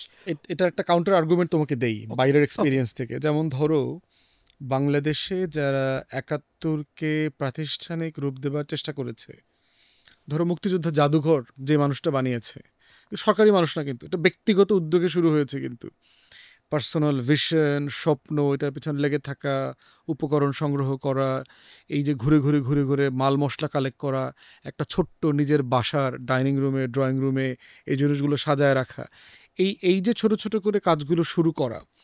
ইভেন দ্বিতীয় বিশ্বযুদ্ধের সময় আমরা যেটা হলোকস্টের ক্যাম্পেইনটা যেটা দেখেছি, কিছু মানুষ কিন্তু দিন রাত এটা নিয়ে পড়েছিল, রাজনীতি করে নাই, শুধু উপাদান সংগ্রহ করেছে, বই লিখিয়েছে, সিনেমা বানিয়েছে, গল্প লিখিয়েছে। অ্যানা ফ্রাঙ্কের ডায়েরি দেখো, একটা ছোট্ট 7-8-এ পড়া একটা মেয়ে জানলা থেকে তার সেই অস্ট্রিয়ার স্ট্রিট থেকে হিটলারের বাহিনীর যা দেখেছে, সেই অ্যানা ফ্রাঙ্কের ডায়েরি অ্যানিমেশন হয়েছে, 15-16টা ভাষায় ট্রান্সলেশন হয়েছে, মুভি হয়েছে, ড্রামা হয়েছে, চিলড্রেন ভার্সন হয়েছে। মানে আমি চাচ্ছিলাম, অথবা আমি মানে অনেকেই চায় তোমাদের কাছ থেকে, যে তোমরা পলিটিক্সকে ধরো কালচারের জায়গা থেকে ইনফ্লুয়েন্স করা, যে পলিটিক্যাল পার্টিকে অথবা লোকাল ক্যান্ডিডেটকে বাধ্য করা, যে আমার ধরেন শাহবাগে 20,000 ভোট আছে, তরুণদের ভোট আছে, বিশ্ববিদ্যালয় থেকে শুরু করে বিশাল ভোট এখানে, এই ভোটটা যাবে যদি আপনি আপনার ম্যানিফেস্টোতে এগুলো এগুলো এগুলো ইনপুট করেন। তো এই জায়গা থেকে তোমার ক্যাম্পেইন করাটা একটা জিনিস, আর একটা হচ্ছে পলিটিক্সকে কিন্তু তুমি আবার নতুন শত্রু বানাচ্ছ। কারণ এমনও হইতে পারে তোমাকে এখন যারা পছন্দ করে তারাও তোমার হস্টাইল হয়ে যাবে, কারণ তুমি তার পাওয়ার নামক যে ক্ষমতাটা, যে কেকটা আছে, এই কেকটার আবার তুমি একটা অংশীদার হইতে চাও। তো সেই জায়গাতে ইনকিলাব মঞ্চ তোমরা যেটা উদ্দেশ্য করে করছো, মানে আমার ভাবনা হচ্ছে ওইটা কম্প্রোমাইজ হয়ে যাচ্ছে কিনা। তো মানে আমাদের ঢাকা বিশ্ববিদ্যালয়ের সদস্য সচিব জুমা, এরকম আমাদের শান্তা, বা বাংলাদেশে তো আমরা যেরকম মারমার কাটকাট পলিটিক্যাল প্রোগ্রাম করি, স্থেটিক প্রোগ্রামে মেয়েদের পার্টিসিপেশন থাকে, কিন্তু আমাদের মেয়েরা, আপনি খেয়াল করেন যে আমরা যেই মিছিলে 1 ঘন্টা হাঁটি, সেই 1 ঘন্টা ওরা হাঁটে। মানে এটা না যে ওরা ওই টাইমটা একটু রিক্সায় যায়। তা আমার যেটা মন খারাপ হয় যে আল্লাহ যদি আমাকে কোনো দিন নিয়েও যায়, তো এই যে ছেলে মেয়েগুলো, মানে আমি আল্লাহর কাছে সবসময় দোয়া করি, আপনি জানেন যে আমার আল্লাহ একটা সন্তান দিছে, 3 মাস ওর বয়স। তা আমাকে যারা প্রচণ্ডভাবে ভালোবাসে, এরকম তো কিছু বড় ভাই আপনাদের মতো আছে। তো পরশু আমার খুব কাছের বড় ভাই, উনি ডেকেছিলেন আমাকে এবং আমার পিচ্চিটার জন্য কিছু গিফট দিছে জোর করে। তা আমার খুব মনে হচ্ছিল যে, আপনি তো ভাই জানেন যে স্বাভাবিকভাবে আমাদের উপর তো থ্রেট থাকবে এবং লাইফটা যে কোনো সময় আল্লাহ নিয়ে যেতে পারে, এটা নিয়ে কোনো আফসোস নাই। তো আমার 2 থেকে 3 বার মনে হচ্ছিল যে আমি মানে ভাই এই 3 মাসে মানে আমার বাচ্চাটার আমি 30 মিনিট কোলে নিতে পারি নাই। কারণ আমি যখন সকাল 7টা বা 8টায় বের হই, তখনও দেখি ও ঘুমায়। আমি বাসায় গিয়ে উঠতে উঠতে 12টা 1টা বাজে, তারপরে আমি আরও 2-3 ঘন্টা ফোনে কথা বলি। তো ওই চুপ করে গিয়ে 3টের দিকে হয়তো ঘুমাই, 3 ঘন্টা হয়তো 3টা থেকে এরকম চুপচাপ থাকি। তো ওই সময় আমার মনে হলো যে আমার বাচ্চাটা তো আমি 3 মাসে 30 মিনিটও কোলে নিতে পারি নাই। তো আমার ওয়াইফ খুব মাঝে মধ্যে আর কি মজা করে বাচ্চারে বলে যে ইনকিলাব মঞ্চের মুখপাত্র তোমার সাথে দেখা করতে আসছে। তো যেটা ব্যাপার ভাইয়া, তো আমার এই প্রথম মনে হলো কি যে আমি ভাইয়ারে বলি, ভাইয়া আল্লাহ যদি আমাকে নিয়ে যায় আমার বাচ্চাটার দিকে একটু খেয়াল রাখেন। তো এই কথাটা আমি বলতে পারি নাই। আব্বার একটা মানে আপনি যদি বলেন যে আমার সারা জীবনের যেটুকুন সততা, সাহস, লড়াই, এটার দুনিয়ার সমস্ত শক্তি আমার আব্বা। এবং আব্বা যখন ইন্তেকাল করে তখন আমি ঢাকা ভার্সিটি ভাই আমরা পড়ি, আমরা 3 ভাই বোন তখনও পড়াশোনার মধ্যে। উনি ভাইস প্রিন্সিপাল ছিলেন এবং প্রচণ্ড সমাজ সচেতন একজন সংগ্রামী মানুষ ছিলেন। আমরা আমাদের বন্ধুদেরকে বলি যে আমার আব্বার এই যে ভাই আমি স্লোগান দিই, অনেকে পছন্দ করে, এর থেকে দুর্দান্ত স্লোগান আব্বা দিতেন। এবং তার বৃদ্ধ বয়সে যখন তিনি মারা যান তখনও তার যে তুমুল তেজ, তিনি মসজিদের খুতবায় যখন দ্বিতীয় খুতবা পড়তেন, আমার খুব মনে আছে যে মানুষ তো আর আরবি বোঝে না, কিন্তু যখন তিনি বলছেন যে আল্লাহুম্মা আইজিল ইসলাম ওয়াল মুসলিমিন, প্রচণ্ড দরদ, মানুষ কাঁপত। তো আব্বা উনি বুঝতে পারছিলেন যে উনি চলে যাবেন, তো তার প্রচণ্ড কষ্ট হচ্ছিল যে আমাদের ভাই বোনদের পড়াশোনা শেষ করাই যেতে পারলো না। তো উনি চাচ্ছিলেন ওনার 2-1 পছন্দের মানুষকে অন্তত একটু বলা যে ওদের দিকে একটু খেয়াল রাখেন, কিন্তু একবারও আব্বা বলেন নাই। তো শুধু আবার বলতেন যে না আমার আল্লাহই দেখবে ওদেরকে। এবং আব্বা চলে এই যে প্রচণ্ড দোয়া, আব্বা চলে যাওয়ার পরে আমাদের যেই ক্রাইসিস হবার কথা লাইফে, এবং আব্বার সবাই এলাকায় বলতো যে আব্বা পাহাড়ের মতো মানুষ, ওনার শরীর স্বাস্থ্য, ওনার ভোকাল তুমুল তেজ। আমরা বলতাম যে আমরা আমার বন্ধুদেরকে বলতাম যে তোমরা 50 জন মিলে স্লোগান দিবা আর মিছিল দিবা, আর আমার আব্বার আমরা 3 ভাই এইটার চেয়ে শক্তিশালী হবে ইনশাল্লাহ। তো মানে তোমার আজকে তুমি হয়ে ওঠার পিছনের যে গল্প, এটা কি তোমার বাবাকে ঘিরে? সব আব্বা, সব মানে। এবং ভাই যে আমরা যতটুকু পলিটিক্যাল কনসিয়াসনেস, আসলে পরিবার এত গুরুত্বপূর্ণ। তুমি আসলে ছাত্র রাজনীতি করো নাই, কোনো পার্টিকুলার দল না, পার্টিকুলার কোনো দল কোনোদিন, কোনো রাজনৈতিক দল কখনো করো নাই। কিন্তু আমাদের বাসায় ভাইয়া একটা ব্যাপার যে আমার আব্বা মাদ্রাসায় পড়েছো। আমার আব্বা মাদ্রাসার ভাইস প্রিন্সিপাল। আমি ছোটবেলা থেকে ঝালকাঠি নিস্তারাবাদ মাদ্রাসা বাংলাদেশে খুবই পরিচিত এবং বড় একটা মাদ্রাসা, ওখানে কায়েদ সাহেব হুজুর, ওখানে ইন্টার পর্যন্ত পড়ে দেন ঢাকা বিশ্ববিদ্যালয়ে পড়েছি। তো আমার মনে আছে যে আমরা যখন আমি প্রতিষ্ঠানে যাওয়া শুরু করি নাই তখন আমাদের বাসায় প্রচণ্ড পলিটিক্যাল গল্প হইতো, এবং আব্বা সারা দিনের সমস্ত গল্প শেষে প্রচণ্ড। এবং আমার বোনরা ভাইয়া আমার মার সম্বন্ধে আজকে না বললে না যে সে তো পর্দানসীন একজন নারী। আমার মা এখন যে পরিমাণ পড়াশোনা করে তার এই বৃদ্ধ বয়সে, একদম সিরিয়াস টেক্সট আমার বাসায় পলিটিক্যাল সায়েন্সের বই থেকে শুরু করে আমরা সব ভাই বোন মিলেও এখন এত পড়ি না বা সুযোগ পাই না। সে মানে এইটা হলো মায়ের জায়গা থেকে। এবং তুমি যে এই যে কবিতা লেখো, গান লেখো, তুমি জুলাই নিয়ে তো একটা গান লিখছো। হ্যাঁ, লাল জুলাই গানটা, এবং অস্ট্রেলিয়া থেকে এটা রাহাত শান্তনু ভাই, এবং আপনি জানেন ভাই এখন পর্যন্ত তোমাকে আবার কিছু স্ক্যান্ডালাইজ করানোর চেষ্টা করা হয়েছে, এটা নিয়ে একটু বলো ভাই। এই গানটা আসলে এটা আরো কয়েক জায়গায় বলেছি, আজকেও বলা যে এই আন্দোলনটা যখন তুঙ্গে তখন রাহাত শান্তনু ভাই জনতার কবিয়াল, উনি তো দীর্ঘদিন ধরে উনি বিএনপি পন্থী একজন, মানে বাংলাদেশ জাতীয়তাবাদী পন্থী মূলত। উনি শহীদ জিয়াকে নিয়ে গান করেছেন, অনেক তুমুল গান করেছেন, অনেক ভালো ভালো গান করেছেন। ওনাকে জামাত শিবিরের ট্যাগ দেওয়ার চেষ্টা করা হয়েছে। হ্যাঁ, এভাবে ওনাকে করা হয়েছে। তো ওনার সাথে ভাই আমার গত 3 বছর ধরে একটা পরিচয়। ফ্যাসিবাদ বিরোধী একটা দীর্ঘ কবিতা রজস্রাবের রাষ্ট্র, এটা আমি 3 বছর আগে লিখছিলাম বিএনপির একটা বড় সমাবেশে গিয়ে। আপনার মনে আছে নিশ্চয়ই, ওটা ওই যে মানিকনগরের রাস্তার পাশে গোলাপবাগ, এখানে বিরাট একটা সমাবেশ হয়েছিল, নাটক হইল, মনে আছে? তো 22 ডিসেম্বর যে হবে কি হবে না, দিবে কি দিবে না, আগের দিন পরে ওই যে, এবং ভাইয়ের তো রাস্তা বন্ধ। তো আমি যে কোনো ভাবে ওই আন্দোলনে যাবই ওই মিছিলে। আওয়ামী লীগের নেতারা তখন ট্রল করলো যে গরুরহাটে পাঠাই দিছে। আমার ওয়াইফ ভাইয়া তখন মানে সে কোনো ভাবে সে আর কি আমাকে অন্য কেউ বাসা থেকে ছাড়বে না, আমি যাবই। তখন সে বলে ঠিক আছে আমিও যাবো। আমার মনে আছে আমরা রামপুরা থেকে সেই গোলাপবাগ পর্যন্ত দুজনে হেঁটে গেছি সেই সমাবেশে। পুলিশ প্রচুর বারবার ধরতেছিল। তো আমার সাথে আমার ওয়াইফ গেছে, কারণ যে অন্তত যদি ধরে তাহলে অ্যাটলিস্ট যে কোনো একটা সাথে একজন মহিলা আছে। সেই গোলাপবাগ সমাবেশে আমরা 2 জনে গেছি। তো গিয়া লক্ষ লক্ষ মানুষ, কিন্তু আমার শুধু মনে হচ্ছে এত লক্ষ মানুষ কিন্তু কোনো ভয়েস নাই। এই মানুষগুলোকে আবার বাড়ি ফিরে যেতে হবে। এবং আমি জানতাম আমার উপজেলা থেকে এখানে অনেক সমাবেশ এসেছিল, তারা এই সমাবেশে আসার কারণে বাড়িতে তাদের দোকানটা বন্ধ হয়ে গেছে, মানে মিথ্যা মামলার শিকার হয়েছে। তখন ওই সমাবেশ থেকে ফিরে সন্ধ্যার পরে আমার মনে আছে ভাই, আমি রজস্রাবের রাষ্ট্র নামে একটা দীর্ঘ কবিতা লিখি। তো রাহাত শান্তনু ভাইকে, ওনাকে পেজে আমি এই কবিতাটা পাঠাই, এবং এই প্রথম লিখে তুমি ফেসবুকে অথবা কোথাও শেয়ার করো নাই? না, করি নাই। এমনিতেই তো আমি প্রকাশ্যে যেভাবে বলতাম, প্রচুর থ্রেড ছিল, সারাদিন বাসার সবাই চিন্তা করতো। এরপর আমি ওনাকে পাঠাই যে ভাইয়া আপনাকে, কারণ ওনার অ্যাক্টিভিজমটা ছিল এই আওয়ামী লীগের বিরুদ্ধে এবং বাংলাদেশ পন্থার পক্ষে। তো উনি দুদিন পরে দেখি এটা কবিতাটা পড়ে আমাকে সরাসরি ফোন দিয়ে বলল যে আমি জীবনে অন্য কারো কবিতা কোনোদিন আবৃত্তি করিনি, আমি নিজেই লিখি, নিজে গাই বা নিজে পড়ি, কিন্তু আমি এই কবিতাটা পড়ব। উনি এত আলোড়িত হলেন, এবং কবিতাটা পড়ে উনি আমার ফোন দিয়ে বললেন যে আমি যদি কোনোদিন বাংলাদেশে ফিরে আসতে পারি, কোনোদিন যদি দেশ বদলায়, তখন তোমার এসে আমি জড়াই ধরবো যে এইসব ছোট বাচ্চাদের মধ্যেও আল্লাহ এইসব চিন্তা দেয় যেটা আমি চিন্তাও করতে পারি না। উনি অনেক মানে খুব ইমোশনাল হলেন। এরপর থেকে ভাই 3 বছর ধরে ভাই উনি আমার কবিতাটা আবৃত্তি করলেন, এবং স্টুডিওতে মানে প্রফেশনালি ওখানে আবৃত্তি করে যখন ওনার পেজ থেকে আপলোড করলেন, এবং রীতিমতো রেস্ট্রিকশন, প্রচণ্ড রেস্ট্রিকশন খেলেন, ওনার পেজ ক্ষতিগ্রস্ত হলো, কবিতাটাকে ডিলিট করে দেওয়া হলো এবং সেটা আর রেখে দেওয়া হলো না। তো এরকম আরও এরপর থেকে ভাইয়ের সাথে এই আন্দোলন সংগ্রাম। তো যেটা হলো, এইবার আন্দোলনের সময় ভাই আমাকে ফোন করে বললেন, রাহাত ভাই যে তোমার একটা র্যাপ লিখতে হবে। তো এর আগে আমি কোনো সময় র্যাপ লিখি না, আমি কবিতা লিখি এবং টুকটাক গান লিখেছি, কিন্তু র্যাপ লিখি নাই। তো উনি আমাকে বললেন যে, আমি বললাম ভাইয়া আমি তো র্যাপ কোনো সময় লিখি না। বললেন না তুমি পারবা। তো আমি তখন ভাইয়া পুরো আন্দোলনে সারাদিন সারা রাত বাহিরে, আন্দোলনের চলা অবস্থায় ততক্ষণ ওনার সাথে রাতে আমার প্রচুর কথা হয়।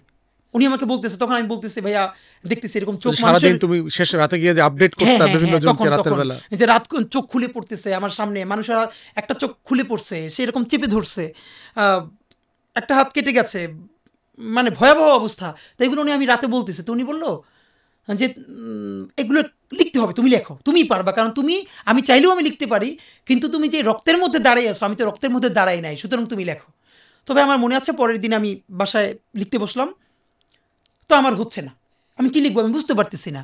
তখন ওনারা আবার ফোন করলাম যে আসলে এইটা আমি জীবনে ভুলবো না।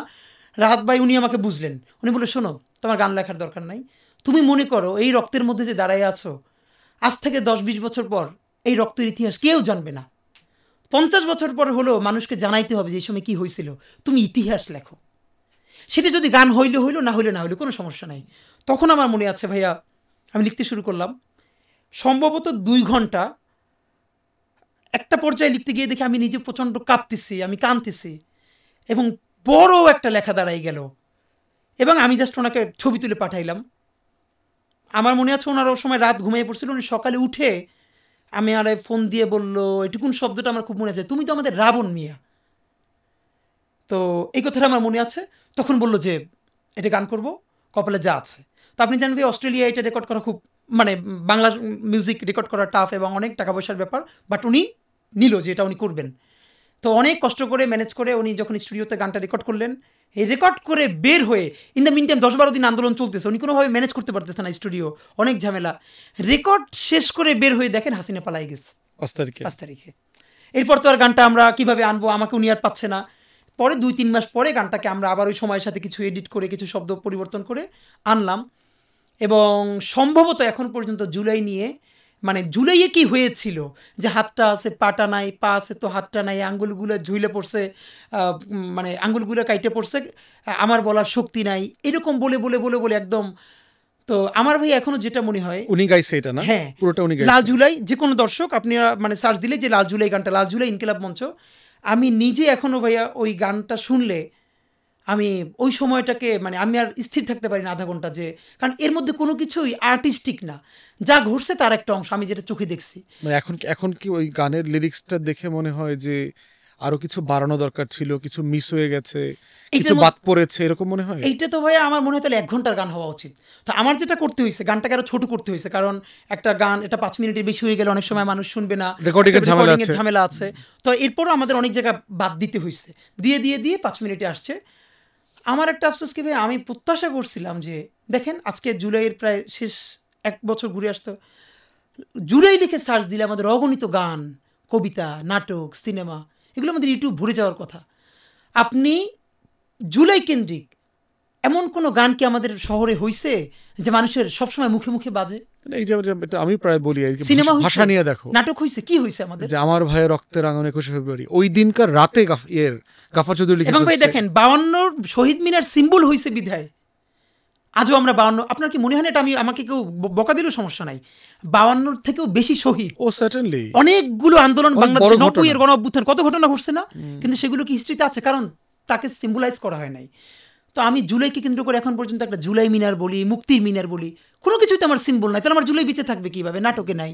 আপনি জানেন মুক্তিযুদ্ধ দেয়াল লেখনগুলো মুছে ফেলা হচ্ছে কন্টিনিউয়াস, এবং আমরাই শুধু ইনকিলাব মঞ্চ থেকে যখনই বুঝলাম যে সব গ্রাফিতিগুলো মুছে ফেলা হচ্ছে, আমরা সমস্ত গ্রাফিতিগুলো নিয়ে যে জুলাইয়ের গ্রাফিতি ও গাইল সমগ্র নামে একটা ডকুমেন্ট করলাম, যে অন্তত কিছু একটা ডকুমেন্টেশন থাকুক। এটা কি শুধুই আমাদের কাজ? আমাদের এখন নাটক কই, আমাদের সিনেমা কই, আমাদের গল্প কই? একটা মুক্তির মিনার আমরা বানাইতে পারি না যেখানে গিয়া আমরা 36শে জুলাই সবাই গিয়ে দাঁড়াবো। এবং 5ই আগস্টে এটা প্রশ্ন, এই যে সামনে 5ই আগস্ট আসবে, আমরা কোথায় গিয়ে দাঁড়াবো, কিভাবে করব, কোথায় স্মরণ করব, কোথায় দাঁড়াবো? না কোনো জায়গা তো নাই। আমি শহীদ মিনার এখন যেতে পারি, আমার কি কোনো মুক্তির মিনার বা জুলাই মিনার বা কিছু আছে? আমি কোথায় গিয়ে দাঁড়াবো? এই প্রশ্ন আমি আসলে কারে করব? এখন এই কথাগুলো আমরা চিৎকার করে বলি, অসুস্থ হয়ে যাই, কিন্তু আমাদের তো আসলে ভাই, আপনাদের সর্বশেষে একটা কথা বলি, সুনীল গঙ্গোপাধ্যায়ের একটা কবিতা, সম্ভবত না পাঠানো চিঠি, এই কবিতাটা আমার খুব পছন্দের কবিতা অন্য কারণে, যে একটা মেয়ে অভাবের তাড়নায় তার বাবা তাকে একটা খারাপ পল্লীতে বিক্রি করে দিয়েছে, তো ওর ছোটো বোনের জন্য মার কাছে চিঠি লিখছে, যে খুবই ইটের মধ্যে, তো এর মধ্যেও বলতেছে যে ওরে যেখানে রাখছে অনেক ভালো খায়, মাছ খায়, ভালো ভালো খাবার, তোর ছোটো বোনটা জন্য ও লিখছে ওর মায়ের কাছে যে তোমরা ওরে কোনো দিন এত ভালো জীবনে দিও না। এই বলে বলে বলে মেয়েটা এক সময় বলতেছে যে তোমার তো না হয় আরও মেয়ে আছে, আমি আর মা পাবো কই? তো আমাদের মুশকিলটা কি ভাইয়া, এই সরকারের, এই রাষ্ট্রের, না হয় তাদের আরও অনেক বন্ধু আছে, স্টেক হোল্ডার আছে, কিন্তু আমরা আর রাষ্ট্র পাবো কই? আমরা আর জুলাই পাবো কই? আমি আপনাকে ভাই আবারও বলি, আওয়ামী লীগ নিষিদ্ধের দাবিতে আমরা ইনকিলাব মঞ্চ থেকে সারা বাংলাদেশের প্রত্যেকটা বিভাগে জনসংযোগের জন্য গেছিলাম, লিফলেট নিয়ে হাজার হাজার মানুষের সাথে হেঁটে হেঁটে অনেক জেলায় গেছি, বিভাগে গেছি। তখন প্রত্যেকটা বিভাগে আমরা শহীদদের কবর জিয়ারত করেছি এবং তাদের বাড়িতে গেছি। এমন অগণিত শহীদ পরিবার আছে যার পরিবারের একমাত্র আর্নিং পার্সন ওই লোকটা, ওই ছেলেটা বা ওই মানে তার বাবা। বিশ্বাস করেন এমন আছে যেমন তার কবরটা যে কবরস্থানে করা হয়েছে, সিটি কর্পোরেশন বা পৌরসভা থেকে এখন পর্যন্ত একটা নাম ফলকও দেওয়া হয় নাই, তার বাসায় বাজার নাই। তো মানে আমরা একটা ডকুমেন্টেশন করতে পারলাম না। জুলাই ফাউন্ডেশন থেকে মানুষ কোটি কোটি টাকা দিতে চাইছে, আমরা সেই টাকাটা কাজে লাগাইতে পারলাম না। কোনো নাগরিক উদ্যোগও নিতে দেওয়া হলো না, রাষ্ট্রও তাদের দায়ভার নিল না। আপনার কি মনে হয়, আমি একটা কথা বলেছি, এটা শেষের দিকে বলি, 1757-তে আমরা ভুল করার কারণে আমাদের পূর্বপুরুষ, আমরা 200 বছর গোলামি করছি, শুধু গোলামি করি নাই, 1857-তে সিপাহী বিপ্লবে আমাদের পূর্বপুরুষদেরকে লাশ ঝুলাইয়া ফাঁসি দেওয়া হয়েছে তাদেরকে জগন্নাথ বিশ্ববিদ্যালয়ের সামনে, এবং লাশগুলো দিনের পর দিন রেখে দেওয়া হয়েছে যাতে মানুষের কোনোদিন ব্রিটিশদের বিরুদ্ধে আন্দোলন করার সাহস না পায়। এর এত বছর পরে একটা জুলাই হইল, আপনার কি মনে হয় এই জুলাইও যদি আমরা একটা ইনসাফের রাষ্ট্র বানাইতে না পারি, ন্যূনতম মানবিক মূল্যবোধের রাষ্ট্র, আগামী 100 বছরে কি বাংলাদেশের মানুষ এই রাষ্ট্রের বাঁচাই দিকে আর জীবন দেওয়ার সাহস করবে? সুতরাং আমাদের অলরেডি তো সেই হতাশা গত 1 বছরের মধ্যেই জনগণের মধ্যে এসছে, যে কি লাভ হইলো এত এত মানুষ জীবন দিয়ে। এই আলোচনাটা ইতিমধ্যে চলছে আর কি। সেটাই তো, এই জন্য ভাইয়া হলো আমরা যেটা শপথ নিয়েছি, রাষ্ট্র সে বিভিন্ন কারণে জুলাই বিক্রি করে দিতে পারে, রাজনৈতিক দলগুলোও বিক্রি করে দিতে পারে, কিন্তু কিছু ছেলে মেয়ে তো থাকা দরকার, তারা তাদের চেয়ে, তাদের জীবনের চেয়ে তারা দেশকে, দেশের স্বাধীনতা সার্বভৌমত্বের জন্য কাজ করবে। তা আমরা বলেছি যে আমাদের জীবনটা আমরা বাংলাদেশের স্বাধীনতা সার্বভৌমত্বের জন্য আল্লাহর কাছে সঁপে দিয়েছি। আর একটা কথা আপনাকে বলতে গিয়ে বলি নাই, যে বলেছিলাম যে আমার ছেলেটার জন্য আমি কেন ভাইকে বলতে পারলাম না যে 3 মাস মানে ওকে একটু দেখেন। তখন আমার মনে হচ্ছিল যে আব্বা প্রচণ্ড ভালোবাসা নিয়েও তিনি আল্লাহর উপরে এত বিশ্বাস রাখলেন, তিনি তার কোনো পছন্দের মানুষকে বলে যায় না যে ওদেরকে দেখেন। তো আজকে ভাই আমার একটা মানে খুব মন ভালোর মধ্যে মন খারাপ লাগে কখন জানেন, যখন দেখি এই ইনসাফের সংগ্রামে তুমুল স্লোগান দিচ্ছি, মানুষ আমাদেরকে আদর করে এক কাপ চা নিয়ে আসতেছে বা একটা রুটি খাওয়াতে যাচ্ছে, মাথায় আদর করে দিচ্ছে, আমার দূর থেকে মনে হয় যে আব্বা অনেক দূর থেকে দেখে হাসতেছে। আমার জীবনে খুব তৃপ্তি হইতো যদি এইটা আব্বা কোনো দিন প্রকাশ্যে দেখতো, যে তার যেই ছেলে মেয়েগুলোর জন্য তিনি প্রচণ্ড কষ্ট নিয়ে মারা গেলেন শেষ পর্যন্ত, কিন্তু কাউকে বললেন না, তার ছেলে মেয়েগুলোরে আল্লাহ দেশের জন্য কিছু করার হইলেও সুযোগ দিছে। তা আমারও মনে হইলো যে আমি যদি কিছু হইলেও করতে পারি সততার সাথে, আল্লাহ যদি আমার রহম করে, তাহলে আমার ছেলে, আমার পরিবার, আমার ভাই বোন, আমার ইনকিলাব মঞ্চের ভাই বোনগুলো, এগুলো আল্লাহই দেখবে যেভাবে আল্লাহ এখন আমাদেরকে দেখতেছে। সুতরাং কারো কাছে আর কোনো প্রত্যাশা নাই। সব রক্ত একদিন কথা বলবে, এটা আমরা আশা করেছি। তো হাদি, তোমাকে অনেক ধন্যবাদ মন খুলে কথা বলবার জন্য। আমরা তো আসলে গণশুনানি করতে পারলাম না, এটা ছিল অন্তর্বর্তীকালীন সরকারের দায়িত্ব, প্রধানতম দায়িত্ব ছিল। তার অনেক ভালো কাজ করেছে, কোনো সন্দেহ নাই। 16 নম্বর ভালো কাজটা করেছে, 13 নম্বর ভালো কাজটা করেছে, 21 নম্বর ভালো কাজটা করেছে, কিন্তু 1 নম্বর কাজটা সে এখনও করে নাই। তো আজকে তোমার সাথে যেহেতু এই বিষয় নিয়ে কথা বলছি, আজকেও যারা পডকাস্ট দেখবেন তাদের প্রতি আমাদের আহ্বান যে এই গণশুনানি, গণতদন্ত কমিশন, এই জুলাই আগস্টের যে গণ অভ্যুত্থান নিয়ে সেটা হওয়া দরকার। এবং এই গল্পগুলো যার যার জায়গা থেকে যত ছোট হোক, কিন্তু তার সেই কন্ট্রিবিউশন এবং অবদান রাখার যে গল্প, এটা আসলে আমাদের সবার জানা দরকার। তো তোমাকে আবারও ধন্যবাদ জানাচ্ছি আমার বাংলাদেশ আমার কথা উইথ ব্যারিস্টার ফুয়াদ এই পডকাস্টে আসার জন্য। আমার বিশ্বাস যে আমরা এই কনভারসেশন কন্টিনিউ করব, আর মাঠে ঘাটে পথে রাজপথে অবশ্যই আমাদের লড়াই চলছে এবং চলবে ইনশাল্লাহ। মানে আমি শেষে এইটুকুনি বলি যে ইনকিলাব মঞ্চ আমাদের যে ভাই বোনগুলো আছে তাদের জন্য আপনাদের মাধ্যমে সবার কাছে দোয়া চাই। আমরা খুবই ছোট একটা টিম, ইচ্ছে করে আমরা টিম বড় করি না, কিন্তু আমি শুধু এটুকুন বলি যে এই ছেলে মেয়েগুলো, আপনাকে ভাইয়া এটা বলা যে আজ পর্যন্ত বাংলাদেশের কোনো একটা সচিবালয় তো দূরের কথা, একটা থানাও, বাংলাদেশের কোনো সরকারি কোনো অফিস বলতে পারবে না যে আমরা কারো একটা 1 মিনিটের জন্য ফোন দিছি কোনো একটা ন্যায্য কাজেও। আমাদের জীবনে কিন্তু অনেক ক্রাইসিস আছে, আমাদের ভাই বোনগুলোর আছে। শুধু এই জন্য দেই না যে আমরা লড়তে চাই, মানুষ যখন সব সৈনিকও হারায় যাবে, 2-4 জন দাঁড়ায় থাকা দরকার, যারা অন্তত মানুষ যাদের উপরে ভরসা পায়। তা আমাদের উপর খুব একটা চাপ আছে, চাপটা হলো আপনারা যারা আমাদেরকে এভাবে ভালোবাসেন, শুধু তো আমাদের এই ইনসাফের লড়াইটা আর আমাদের ন্যূনতম সততার জন্য। আপনাদের দায়িত্ব হলো প্রতিদিন নামাজের পরে আল্লাহর কাছে দোয়া করা যে আল্লাহ যেন নিজ জিম্মায় আমাদেরকে ইনসাফের সাথে এবং সততার উপরে রাখেন। আমরা যত বক্তৃতা করি, আল্লাহ আমাদেরকে সাহায্য না করলে আমরা কোনোদিন সৎ এবং ইনসাফের উপরে থাকতে পারবো না, সততার উপরে। সুতরাং আপনাদের দায়িত্ব হলো অন্তত এই ছেলে মেয়ে কয়টাকা যেন আল্লাহ কোনোদিন কোথাও কম্প্রোমাইজ করতে না হয়, সততার উপরে রাখেন, ইনসাফের উপরে রাখেন। এটুকুন আপনাদের কাছে দোয়া চাই। নিশ্চিত, আমিন আমিন, আমরা দোয়া করি। প্রিয় দর্শক, এতক্ষণ ধরে আপনারা আমাদের আজকের স্ট্র্যাটেজি টকের কনভারসেশন দেখতে পাচ্ছিলেন।